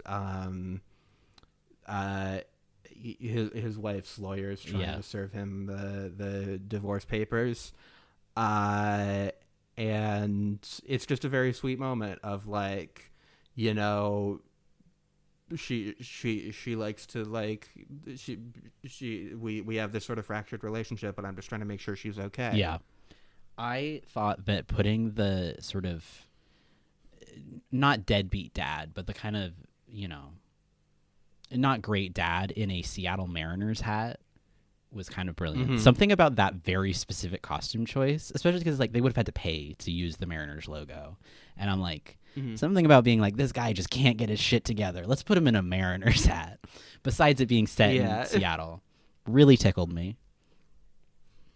I think this movie also just has a really fun structure where you never really know where it's going to go next. Yeah, it like you don't expect it to become a road trip movie for the first half hour, and then it's like they set out that they're going to go this way, and then like new stops get added to the trip where it's like there's this pregnant woman, and there's Selena Gomez is going here, and the pregnant woman's going here, and the kid wants to meet his dad, and then they get to the world's largest pit, and it's a very sweet kind of moment where it's like the kid thought it was like kind of funny that this thing that sounded so depressing was like a tourist attraction, and then they go and it's actually really beautiful. But they get to the pit, and then the trip kind of ends there unexpectedly. Yeah. So it's like every step of the way it's like there's another little twist. They set out a roadmap and then they go a different way, and I felt like it kept me engaged with that. Yeah, it was always sort of changing the physical end goal, but because the emotional end goal was always very like steady and in this sort of through line of like Paul Rudd healing from the trauma of losing his kid and like connecting with his new friend, and like the friend sort of learning to like let himself out into the world. Like all of the emotional beats are so steady throughout that it still feels really like a solid narrative, even when the physical destination changes. It's also quite funny. I laughed out loud many times, and I appreciated that. Many times. A lot of really good gags. One of my favorite gags is where they go to see the world's biggest bovine, and they get there, and as they were rolling in, as they're like the kid's in his little motorized wheelchair and Paul Rudd's walking along, and I'm sitting there and I'm thinking, half of these roadside attractions are not going to be wheelchair accessible, and then that's literally what it's about. Is they get in there and the guy's like, oh, I'm sorry, the cow's on the second floor, and Paul Rudd just like makes them haul the kid's chair up like 3 flights of rickety barn stairs, and they do the perfect cutaway to just, it cuts away to these guys being like, oh my god, like and then it cuts and they're like, cool, big cow, I like it anyway. And then they do it again. It's the perfect timing, it's the perfect way.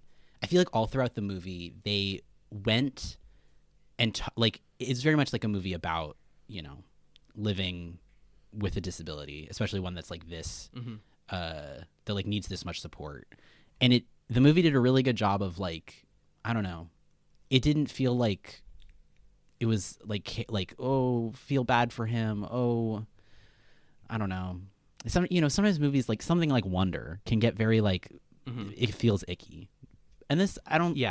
Besides the fact that they have I'm pretty sure an able-bodied kid playing him, like it otherwise feels like it does a good job of just being like, it's funny, it's okay to laugh at the ridiculousness of certain things, it's okay to be serious about other stuff, like you can just sort of live a life,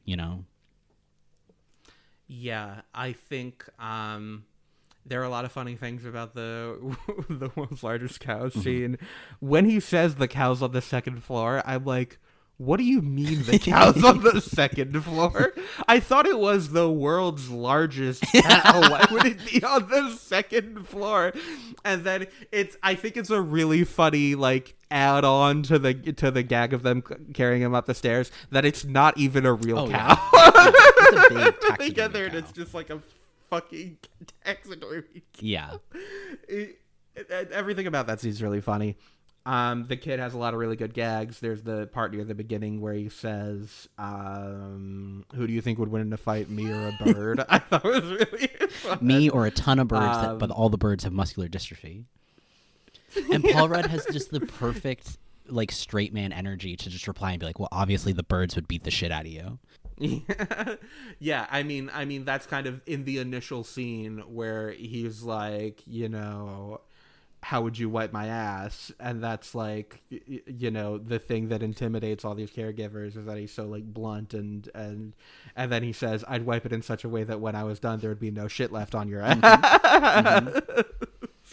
They have a great dynamic. I love the scene where he's trying to stand him up to pee in the toilet, and he's like, you got to hold your penis. And he's like, I am holding it. He's like, that's holding your penis? Yeah. And also, like, having that be this thing that the kid really wants, and that Paul Rudd really wants to make happen for him, to simply be standing up to pee, is so real. Like, it's like, that's very real, and it's treated totally earnestly, while still being, like, it can be goofy to get to this very earnest end goal. Yeah, and then in the end, he does it. Yeah, they pull it off. They get to the world's deepest pit. Yep. And they pee over the side. Yep. There's the fake out at the end where you think the kid has died. Yeah. Which at first I was like, that's crazy, and then I was like, oh, this whole movie's been about how like it's okay to have a little bit of levity about these things, and it's kind of teaching me that lesson. And in the end. Yeah, I'm trying to think. There's a Leonard Cohen needle drop that's really good. He's getting paid $9 an hour, which is crazy. Yeah. In 2016. In 2016, to be a fucking full-time caregiver. Yeah. It's nuts. I also think it's just an interesting kind of character thing for that he's like, him and his wife have been separated for like 10 years or whatever, and he's just like running away from signing the divorce papers. Yeah. It's there's the element of him always being chased by these guys is fun. You sort of get the feeling that like he's very nervous to like make anything kind of permanent in his life. Oh yeah. And he learns a lot. Yeah. It's a movie that sort of has its sort of rote beats and that isn't necessarily saying anything super new. I appreciate that the way that it is sort of it can kind of be kind of like a, I don't know, not gross out, but like it's a comedy that isn't afraid to like really be funny within like a disabled character's life. But otherwise it's just a really good example of this sort of film, this sort of like feel good, road trippy family. Yeah, I've healed because I've learned to care through another person kind of a movie. Yeah, I kind of didn't expect a ton from it, and I liked it when I was watching it, and as we're talking about it, I think I like it more. Yeah, it's one that I'll probably recommend to some people. I would see putting it on some lists. Yeah, if people are looking for like good movies about like disabilities, that would be on the list. Yeah, and it's sort of it's a love letter to the caregiver role, and there's a lot of other movies that have been made about that to varying scales, but it's always nice to see it. Yeah, I feel like we've gone into the plot. I'm trying to think if there's like any additional kind of element that's worth talking about. As we briefly touched on, there's an element of like the kid, Trevor, and Selena Gomez's character. Like he's like interested in her, but he is kind of given up on the notion of ever having any kind of romantic connection with someone. And then they do have a connection. They go on a sweet little date at a diner. There's a running gag of Selena Gomez calling them perverts. Yep. And when that happened the first time, I was like, it would be kind of cool if this went in like an Y Tu Mamá También direction. That's crazy. That would be a crazy movie. It would be very different. It would be yeah. As I said, there is the whole bit where they also have this pregnant woman with them. She does great for like kind of the last third of the movie, and it's like I feel like that is the element that I'm probably going to forget, and if I watch it again, I'll be like, oh yeah, yeah. Well, it's sort of they needed to have some kind of rebirth, and they went the most literal route possible. Yeah, absolutely. And there is a scene where Trevor does meet his estranged dad. Yes. Who is Fred Weller. And it's a pretty cool scene. He's like, he sort of discovers that the letters that he thought were from him were actually written by his mom. Mm-hmm. And that this guy is kind of has not really reckoned with what he did at all. And is sort of like, do you want money? You know? Yeah, he's I've got $100 on me. It's a very kind of, moving scene. Yeah. The thing about that scene, and it genuinely distracted me for the whole scene, was how much that actor, Fred Weller, looks like Peter Weller, who played RoboCop. And I looked it up, and I was like, oh, they have the same last name. It must be his son or something. They are not related. They are just two different dudes with the last name Weller who look startlingly similar. I see it. I'm like, there's some kind of secret, like, love child situation happening or something. Like, this is insane. That was the only other thing about this movie that I wanted to bring up, was how much that confuses and blows my mind. Maybe Peter Weller walked away when he was Peter Weller has a love child who ended up with the same last name as him anyway. Yeah. It's a Roosevelt situation. And he met Peter Weller, and Peter Weller was like, I got like do you want like $100? I got some Oreos, but you can't have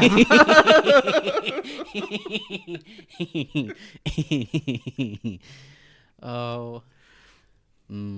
Now I'm just thinking about RoboCop. I love that movie. Anyway. Great movie.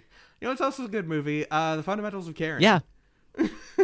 Check it out. I recommend it. Yeah. Definitely worthwhile if you've got Netflix or you've know how to find things. I forgot about it until this moment, but I did watch it on Dailymotion, and it was a rip of, I think, the Korean Netflix version. So it was all still in English, but there was like a watermark in the bottom, and then whenever they hit a sign that had one of the state names, there was the Korean translation put next. So it was like as if the sign "Welcome to Oregon" in the United States also just had Korean in it. Like, they graphic designed it so it looked like it was part of the actual sign. And that was a fun little added bonus to my watch. Yeah. Fun movie. And our final movie of the episode, we've kept it at a good clip so far. The Catcher Was a Spy.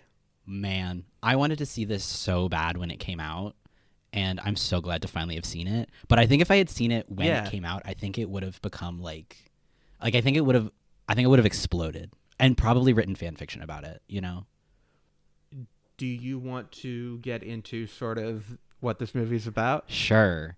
So this is a movie about a real person named Mo Berg, who was a catcher for the Boston Red Sox. Go Red Sox. Yay. And then when World War II started, he basically became a spy. He sort of searched out the job of working in the OSS, which would eventually become the CIA. Because he was just sort of this sort of bookworm guy. He read 5 to 10 papers a day and spoke all these languages. And there's a deleted scene that was on the DVD where it's him and the woman that he lives with but isn't married to. They have sort of an ambiguous relationship. And he's like, I can't just, wait around anymore. There's a war on. I have to do something. And so he sort of puts all of his smarts into being a spy. And then the sort of main thing in the movie is that he gets put on this mission to figure out if the Germans have made a nuclear bomb. And if they have, or if they can, he is supposed to kill, oh my God. Heisenberg. I was like Breaking Bad. Heisenberg. Played by Mark Strong in a wig. Yes. Mark Strong in a wig is the kind of thing I'm always down for. In my notes, I wrote down Mark Strong in a wig is always distracting to me, because the whole time I'm like, that's a wig. Yeah. When I see Mark Strong and he's tall and he's got a wig, I'm like, yes. Yeah. I'm sat. I'm ready. I'm here. Yeah. And that's basically the plot of the movie. The ending has more like text, like this is where they went after the movie. There's more of those like text screens than in almost anything I've seen in a long time. And it felt like a parody of a biopic to be like, we are going to tell you this much about these other people that weren't really in the movie. But it's a little silly. Yeah, it's a movie that is a little silly in a way that I liked. One thing I really loved about this movie is that in the movie, Mo Berg is queer. Yes. It is not stated outright, but people ask him if he's queer, and he says, "I'm good at keeping secrets." There's a scene of him holding hands with a man in Japan, played by Hiroyuki Sanada, who's great. It's there. It's on screen. Yeah, he goes, and we see him go to a bar that's very clearly like the two other people we see leaving the bar are like two men holding hands, like off. You know, we see him go to like the hidden docks gay bar of the era. Yes, and from what I understand, some historians who watched this movie were like, "Wait, what?" It is certainly not an accepted fact that Mo Berg was queer. Yeah. It is something that is not even widely believed by historians. That was my biggest question. My first note was he bisexual, though? And then it's like, I want to read the book because I have to know. But if it's not even like in the book it's based on, that's even extra crazy. This is some Social Network level. What if we just made a real person gay for fun? I love it. I think we need more movies that are just like, this historical figure was gay. Fuck you. Yes. And the thing is, like, what that draws from is like a lot of interviews about him where like he was off, he was a little strange, he was a little light in the loafers, you know. He was a lifelong bachelor who died in like his sister's house. He was a lifelong bachelor. He never got married. There are several interviews with like people who were his teammates who are like, well, he never made a pass on me.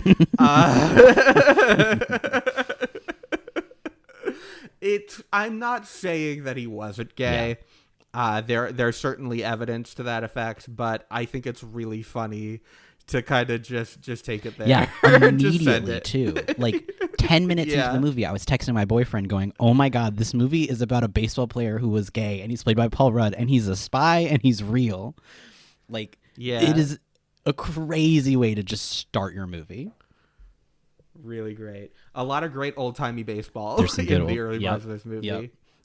I couldn't figure out sort of what the sort of scale of the budget was on this movie, and I really should have just checked our chart, but because there were like a lot of extras and some like solid work being done to sort of, you know, make old-timey baseball stadiums and whatever, but other parts of the movie felt too clinical to be like they had any budget to do anything other than just like what had to be done, you know. It was sort of a, I don't know, it was hard for me to sort of tell. I think it had a relatively low budget. Mm-hmm. I think it, like, from what I see, it looks like it made maybe like 14 mil. It had like a 14 mil budget. Which is pretty tight. I did think those baseball scenes looked really good. Yeah. I'm very curious about like how they did it. It's a very pretty movie. I think like what stuck out to me the most was the cinematography. It uses a lot of noir lighting and like very, you know, thoughtfully composed shots. It feels like they probably did some storyboarding and kind of went in knowing what they wanted to get out of each shot. Mm-hmm. And so a lot of it just looks very nice. Yeah, and it's got a strong cast that's very late 2010s. I feel like people kept showing kind up. Or I'd be like, oh. Kind of a stacked cast. Yeah, I'd be like, oh, it is 2017. Paul Giamatti was a real surprise. Did not know he was in this movie. Love Giamatti. Guy Pearce, too. Yeah, just like, oh, okay. The only name on the box is Paul Rudd. Like, they're not even being like, oh, Mark Strong's in this. It's just a Paul Rudd movie that happens to have all these other people in it. Shea Whigham's in the first 10 minutes, and then he's gone. yeah. Bizarre. I love it. I'm looking at my notes, and I just have this one note that just says "autism wins" smiley face. It really is kind of an autism win, this movie. Yeah. He's a baseball player they call the professor because he speaks 10 languages and he knows his facts and figures, and he went to Princeton. Yeah, and he's a little off. Yeah, and I don't feel like showing my dick to a quid. Yeah. The inciting thing is that he goes to Japan for an exhibition game, and he just decides to take videos of the Navy shipyards while he's there, and then he brings them to the government. He brings them to Jeff Daniels. Yeah. He's like, so you just took the like you no one told you to do it, and he was like, yeah, well, I felt like I should. Yeah. Like we get the whole scene with Hiroki Sanada, who again did not know he was in this movie, shocked when he showed up, stacked cast, and they have this very affecting sort of series of scenes where they're like talking about, do you think war is coming between our countries, and all this stuff that really leads up to it being like, okay, so Mo Berg is really thinking about it. He's thinking about, okay, if there's going to be war, like I should prepare for these. He's seeing the patterns. He's doing the Ben Affleck accountant thing. He kind of cuts a Ben Affleck figure in this movie. Like, there are scenes of him in a hat and a trench coat where you're like, yep, that could be a different. And he's someone who you expect in a period piece a little more so than Paul Rudd, I guess. Yeah, especially as like a dude from Boston. Like, it'd be like, okay, yeah, you'd cast Ben Affleck, not Mr. Kansas Chiefs Paul Rudd. Sure, but I think Rudd works as like a Jewish guy who's like, he brings some Jewish energy to it. This is very true. That works a lot. And there's a great scene. There's a great scene later on where he's like in shul, and we just, it's a brief scene, but it's like very emotionally affecting, kind of like as he's considering if he's gonna have to kill this guy. We just see like the Torah getting picked up and all that. It's very effective. I found that to be an interesting running element throughout the movie, because throughout the movie it never lets you forget that Mo Berg is Jewish, but also anytime it comes up, he's like, like he clearly isn't like super practicing or very like involved in it.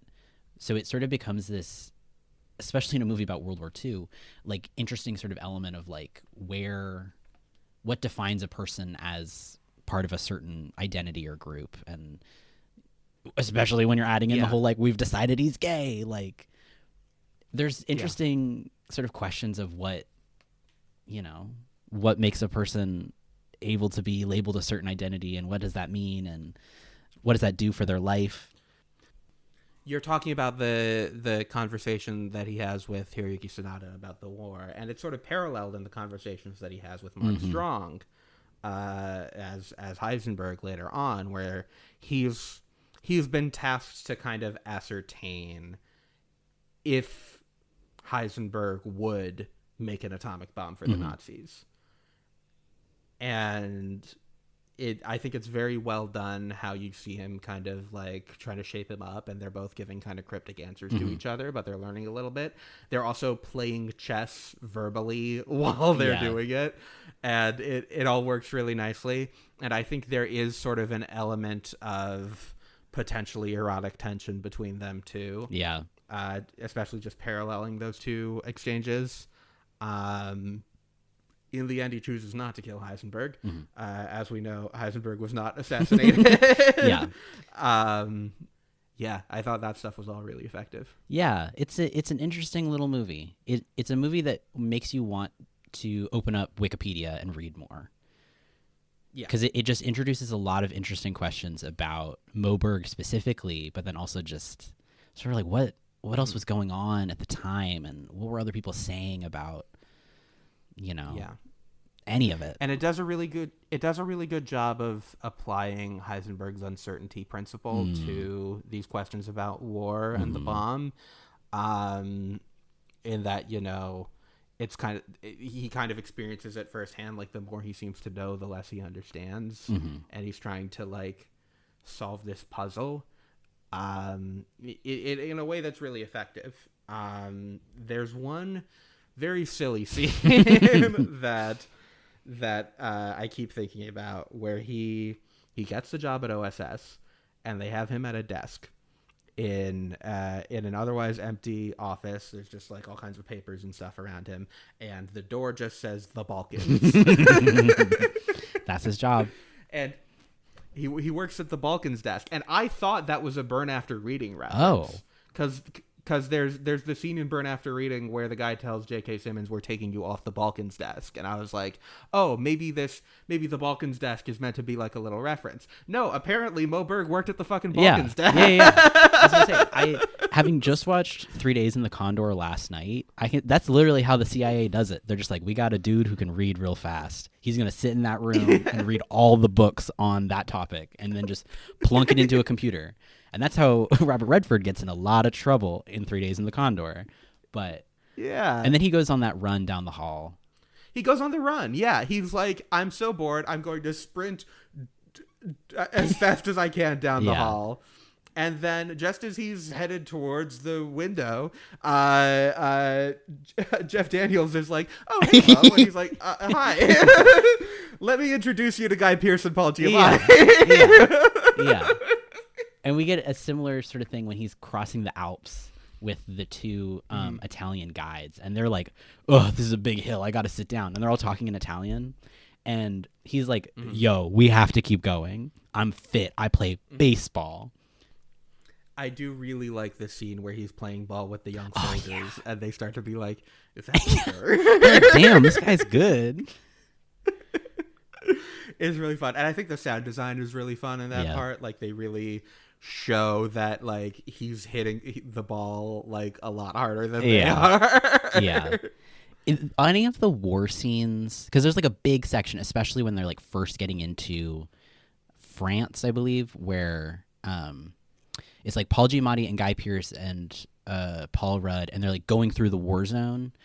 And it was one of those moments where I felt the budget constraints the most, because it just felt very clean for a war zone and a war scene, where the elements where it's like after the front has gone by and they're like playing baseball or whatever is where the production that they put in to making like ruins and stuff is able to shine and look good, besides being like, ooh, this is supposed to be an active war zone and it looks pretty clean. Yeah, I definitely see that. And I think they definitely do more with their budget limitations than Great Gatsby Very does. True. Very true. I think relative to scale, they probably had a similarly limited budget. I think Great Gatsby's budget was like 5 and this was 14. Yeah. So yeah, they managed to do great things with it. Oh yeah. Definitely in some of those war shots, it's like we got a couple good shots, and otherwise it's just going to be kind of brown, and we're going to drive a car through a dusty city. It's going to be lots of dust. That's how you know we're in war. Giamatti's great in that good. whole sequence. He's such a good sort of comic relief for that part. There's a great like slow-mo reaction shot of like a guy dies right behind him, and there's just a good shot of like his eyes bugging out. He's like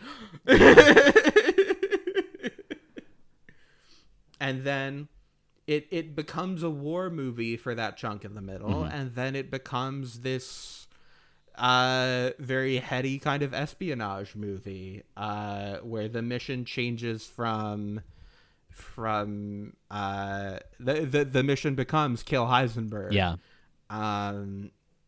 And there's very interesting questions that come along with that. There's a point where he's given like a poison pill for if the Gestapo captures him. He has to, attend Heisenberg's lecture, and if he says something that tips him off that there's going to be a bomb, he's supposed to shoot him right on the spot. There are these Gestapo guys clearly like watching him and following him around. It's like that is where things get kind of intense in a much more interesting way, I think. Yeah, especially because you know from the opening text of the movie that that's where everything's headed. So a lot of the stuff leading up to that is sort of like, okay, this is interesting. But I know, like, I think you know where it's going. I think up to that part, I was like, this movie is very handsome and has a great cast, and it's a great, like, 70-year-old man movie. Yeah. And it is in many ways. Like, the director is a guy who's been working since the 70s. The writer wrote Saving Private Ryan. Yeah. Howard Shore did the score. Yeah. Like it's an old man movie. Yeah. But when the real espionage stuff starts to come into play in the third act, it's like, okay, I actually really like this. This is making me think about Bridge of Spies. Yep, Bridge of Spies was 2015. This is a very like, oh, Bridge of Spies got a lot of Oscar noms. Let's do our own. It gives Bridge of Spies. Yeah. Yeah. They couldn't get Tom Hanks for this one. Yeah, it feels like you could this is sort of a bridge between Bridge of Spies and Oppenheimer in a way. Yeah. Like it did make me think of Oppenheimer towards the end when you're getting into like uncertainty principle and building the bomb and things like that. Yeah. And I could see those all being a sort of weird triple feature. Yeah. Where they're, Bridge of Spies and this are both sort of movies about like racing against the clock and trying to avoid the apocalypse, and then Oppenheimer is also that, but in the end it's like the apocalypse kind of happened. Yeah. Whoops. Bye, everybody. What you do is you start with... We live in hell. What you do is you start with Dunkirk, and then you do Bridge of Spies and The Catcher Was a Spy, and then you end with Oppenheimer. And so you get a little Christopher Nolan sandwich with a little break in the middle for some, like, fun Paul Rudd action. Yeah. You gotta get some fun Rudd in there. I'm trying to think of what Rudd would do in a Nolan movie. Ooh, that's a great question. I feel like he would play the, like, Michael Caine in Batman Begins, where, like, get some funny lines, isn't, like, a huge character, but has, like, a pretty big emotional element, both because of the actor, but also just, like, narratively. Like, I feel like he would do something like that, where it's like, what's the point of all those push-ups if you can't pick up one stupid beam, But you're like, oh, God, Yeah. He could very much be like Aaron Taylor Johnson in Tenet. Yeah. Like, someone who's, like, more of a bit part in a big ensemble movie, but, like, kind of adds a little flavor. Yeah. He's good at that. Yeah. And when you've got a name that's as recognizable as Paul Rudd and who's as, like, beloved in, like, a specific type of role, when you plop him down in a movie like that, it's like, oh, damn. Okay. Paul Rudd, he's in danger now. Maybe there'll be some buzz. Yeah. Yeah, Catcher Was a Spy is a really enjoyable movie, and it gets more enjoyable as it goes on. Yeah. I thought it was solid. It's a movie that I would describe as solid, which is a compliment that I don't pass out a ton. Yeah, it's as I said, it's a good old man movie. Yeah. Yeah, this whole selection of movies full of stuff that would be good to watch with, like, your grandpa. Absolutely. And I watched Admission with my mom, like I said. Great Gatsby is a very, like, school watch, we were saying. Like, there's kind of something for every phase of life here. Yeah. Including weird, horny middle school in PS. Absolutely. We're seeing a more dramatic side of Rudd this week than we've largely seen before. We have sort of the Rudd performances that are like, there could have been some awards buzz for this in some world. And I think up to this point in the series, I have been kind of overlooking Rudd as an actor. He's sort of become, like, wallpaper to these movies. Yeah. And in this episode, I think he really does. I appreciate the flavor that he adds to each of these. Yeah. He's putting his talents to use in very specific ways and really showing off the way that the comedy that he's so known for and that defined so much of the early part of his career is can be used in so many settings and can be used to so many ends besides just being like that goofy guy in Anchorman. Yeah, definitely Catcher Was a Spy is like the least funny of the roles in these. He's like doing more of a serious kind of character role, and he does it pretty well.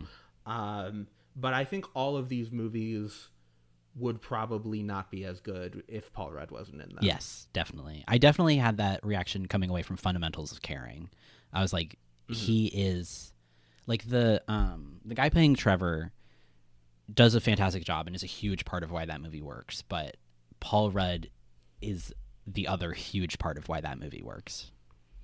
Yeah, if instead of Paul Rudd, it was like the first thing I think of is like Simon Pegg getting with this kid. Like that would be nice. Simon Pegg would do okay, but I could see them being too similar in their kind of sensibilities. For some reason, there's something about the.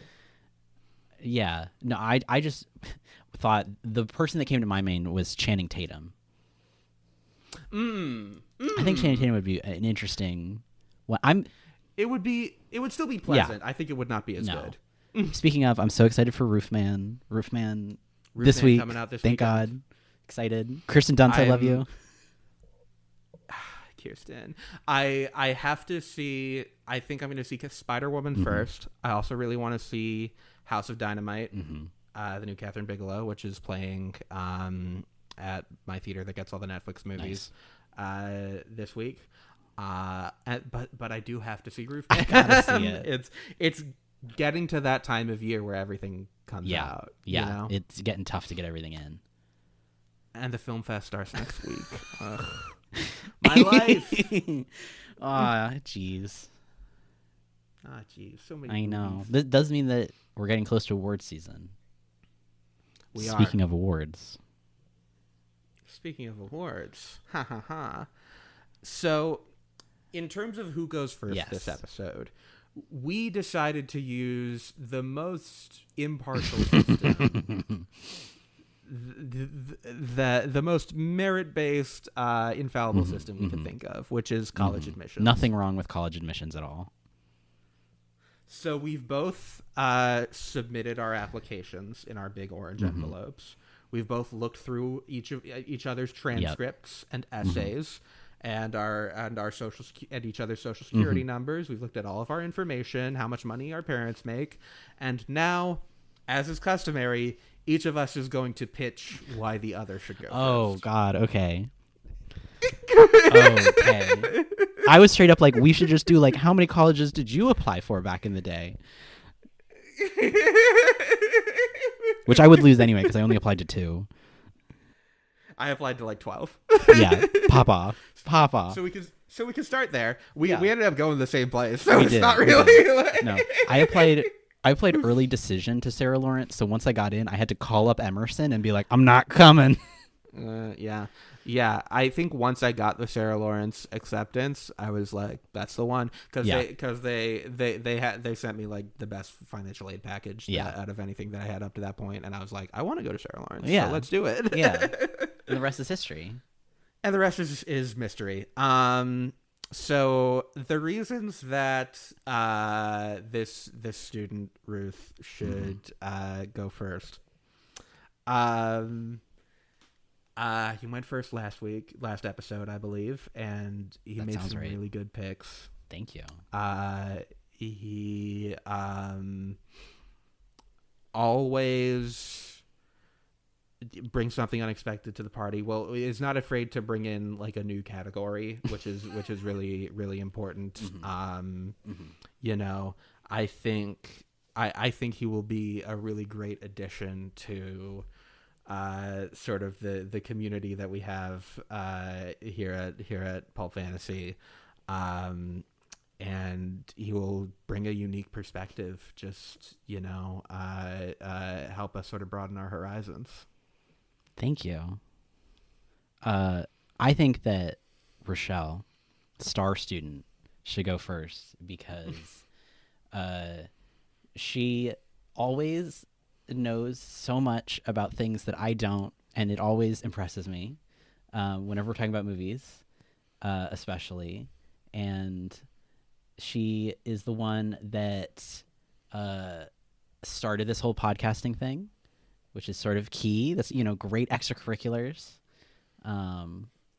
Recently made directorial debut, good little resume. And I think that she's always got a category that I didn't even think of, but that's brilliant and or a real steal that I can't compete with. So she's got a real power to the draft. Absolutely. She's a bit of a legacy. Yeah. Well, I'm convinced. Yeah, I think, that's my pitch. I stand by it. Yeah. All in favor of accepting Rochelle to go first. I. And there you have it. Perfect. The system works. Big check. Wallace Shawn says yes. Yes. You'll be getting a large envelope in the mail. Yeah. I liked that line at the end of Admission when she gets the small envelope and Paul Rudd's like, that doesn't mean anything. Yeah. So I'm just gonna pull something that I think is maybe like the element of these movies that stood out to me the most. I'm picking Catcher Was a Spy cinematography. Nice. It definitely looked pretty. It looked like a movie that I would see on the big screen and be like, damn. Yeah, I feel like I've had cinematography in the back of my head for all these episodes, and this was sort of the first movie we watched where I was like, that is actually really good cinematography. Yeah, everything else has been, that's really not been an element that stood out in any capacity. Yeah, absolutely. For my first choice, and this might seem fairly random, but it's also been on my mind all week, for best costumes, P.S. Ooh. Listen, they were out here. Interesting. The like everyone who's in that movie, but especially Laura Linney and Marcia Gay Harden are amazing, are looking fabulous. Something about the way that they knew how to like dress the characters just adds to the, I don't know. I guess what I'm saying with this category is that I think Laura Linney is very hot, and the costumes they put her in helped. Very true. There's the outfit that she wears for the first interview with F. Scott. That was pretty early in the movie, and I was like, whoa. Yeah, like no holds barred. She knows what she wants. I think everything that Marcia Gay Harden wears is like like the outfit itself tells you so much about the character before she even like starts sipping that wine glass. I feel like Topher Grace's outfits say a lot about his character too. Very mid 2000s. Like he has some great like some kid. Yeah. It makes it hard to tell his age. So for my second poll, I got to should I I want to get a couple actors in the mix here because we had a lot of great sort of performances here, but I'm thinking what I want to kind of yank first because I think I'll probably do a couple. And I think I'm going to grab Lily Tomlin, supporting actress, Admission. Damn, okay. You got me. I also had a lot of acting on my brain, and I wanted to get, especially because I didn't have anyone for this category yet, for best ensemble, Fundamentals of Caring. Interesting. I was thinking Catcher Was a Spy for ensemble. Interesting. I don't know if I'm going to do that. Well, they both definitely had casts that surprised me and that held together a movie that didn't necessarily have to be as good as it was. Yeah, I think the ensemble is a big part of what works. I also note that I don't have any lead performances in my roster. I don't think I do either. I just have two supporting actors. We love a supporting, but I think part of that is, again, that like we haven't quite been rating Rudd. Yeah. As we've been going through these movies. However, I think my first lead actor nom is going to be Craig Roberts for Fundamentals of Caring. Good call. I thought I'm going to do what I thought you were about to say, which was also kind of one of my backups because I did have Lily Tomlin on my list. And I'm going to do Best Actor Paul Rudd, The Catcher Was a Spy. Yeah. Good performance. Yeah.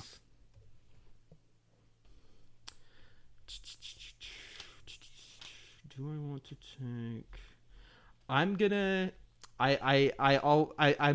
have an embarrassment of supporting actress draft picks. As you should. By the time we're done here, but I really do have to give it up for Marcia Gay Harden. Yeah. In PS. I had that one down specifically because I knew you were gonna do it, and I was like, should I be that guy? You can snipe. I've sniped you before. You have. This is one I've had, because every time I like watch a movie and I take down my notes, at the bottom I like do my draft possibilities, and this is where I come up with a lot of my random categories. Like I for a while really was like, there's got to be like most fatherly Paul Rudd. Yeah. But at this point that would be extensive. But I am gonna finally put down for worst film, The Great Gatsby. Okay. I take that. Yeah, I do think Great Gatsby is the worst movie we've watched so far. Yep. And I didn't even which is crazy to say. Yeah, there are other things that I really didn't like, but The Great Gatsby was the only one where I pulled out my phone and was reading the Wikipedia page for The Long Walk while watching. Yeah. That is a great pull. That is a great pull right there. I'm trying to, again, sort of consider what I don't have and what I think should be in the mix, category-wise.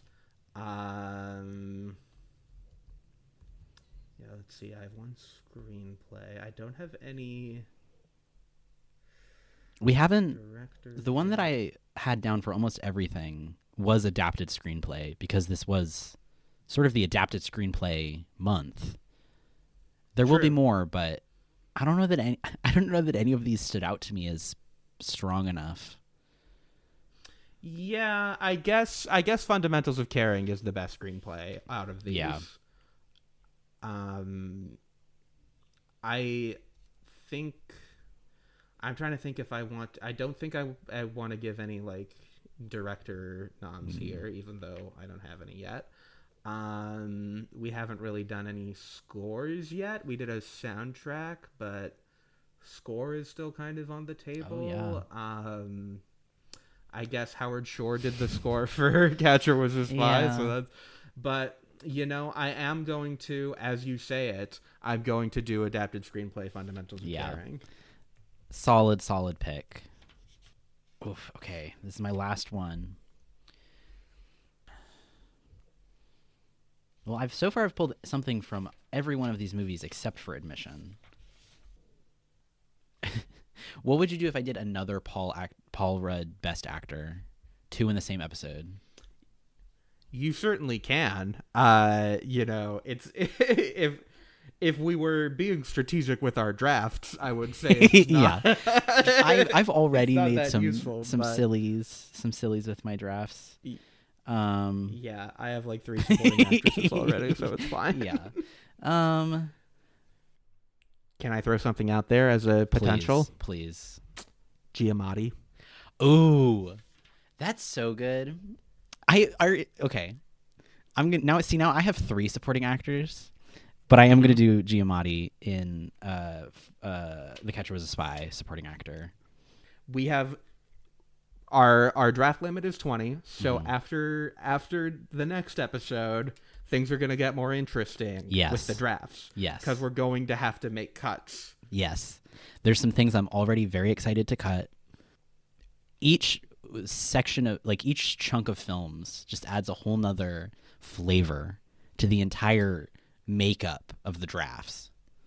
Yeah, I think this was sort of the first episode where, I mean, we watched the worst film so far. Yep. And this was also kind of the first episode where, like, I watched new movies that I was kind of pleasantly surprised by. Yeah.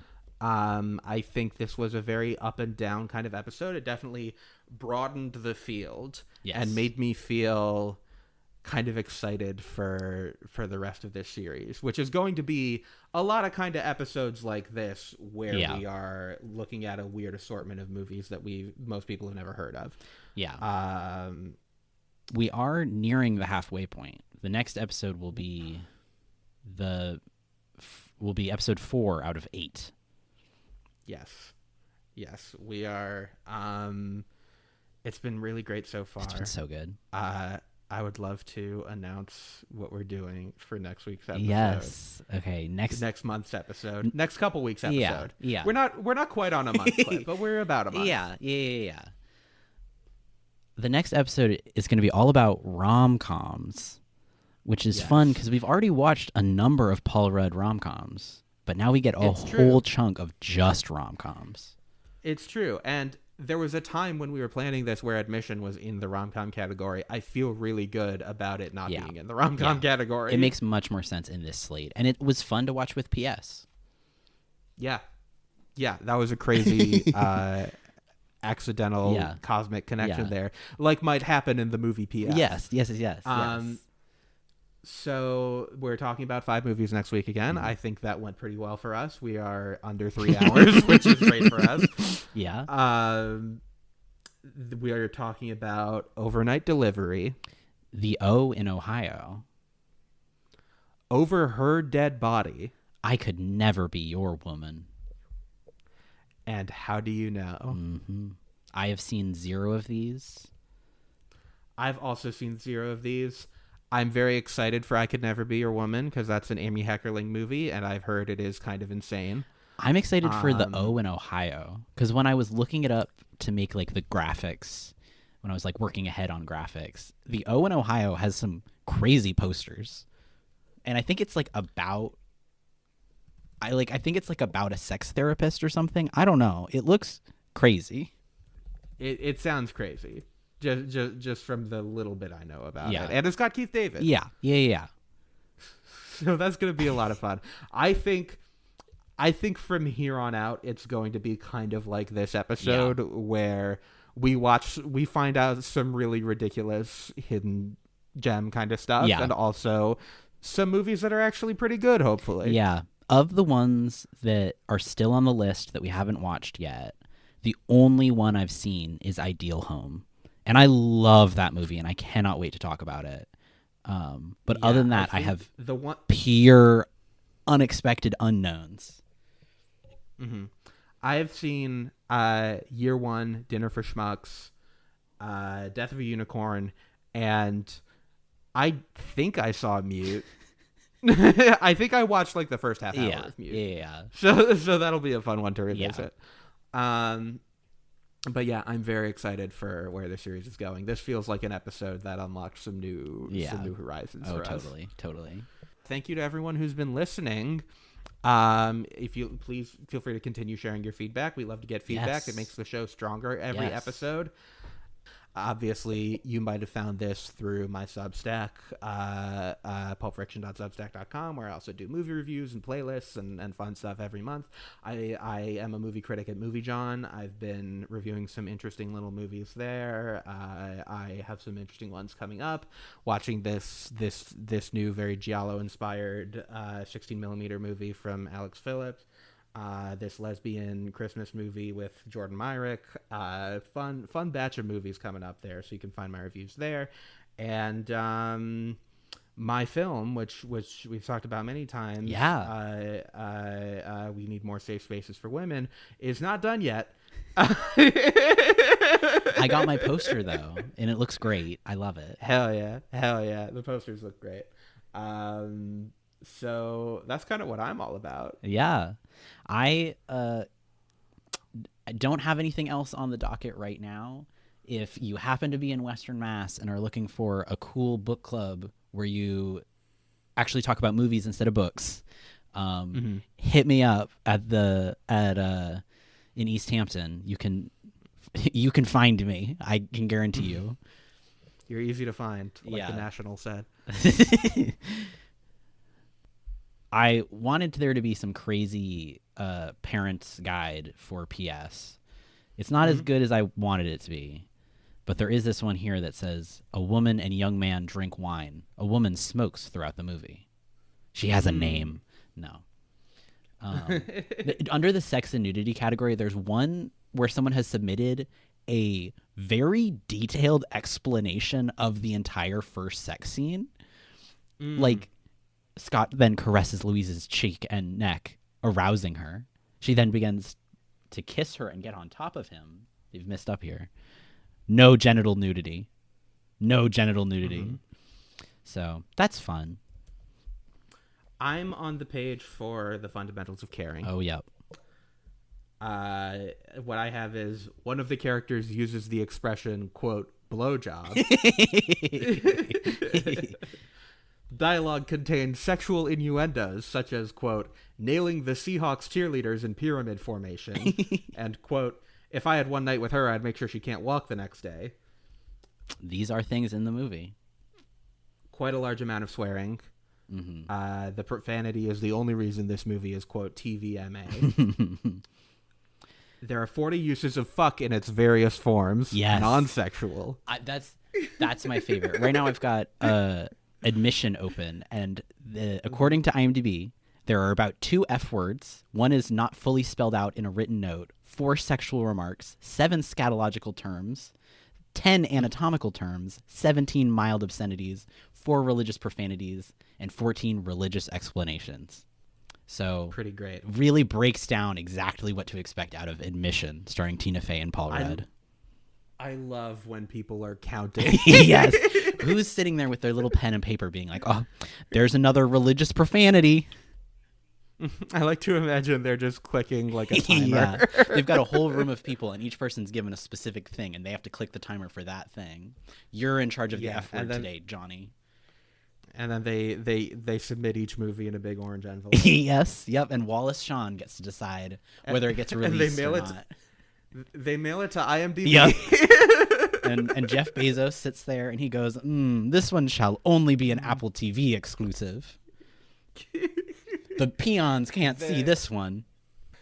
I heard a joke on Comedy Bang Bang a couple weeks ago where they were like, oh, IMDb is a website now? And I just think... I just have a really fun time imagining like the book of IMDb getting delivered to your porch every month or whatever. Yeah, it's the yellow pages, but it's where you can see what people think is considered mild versus extreme profanity in the movie.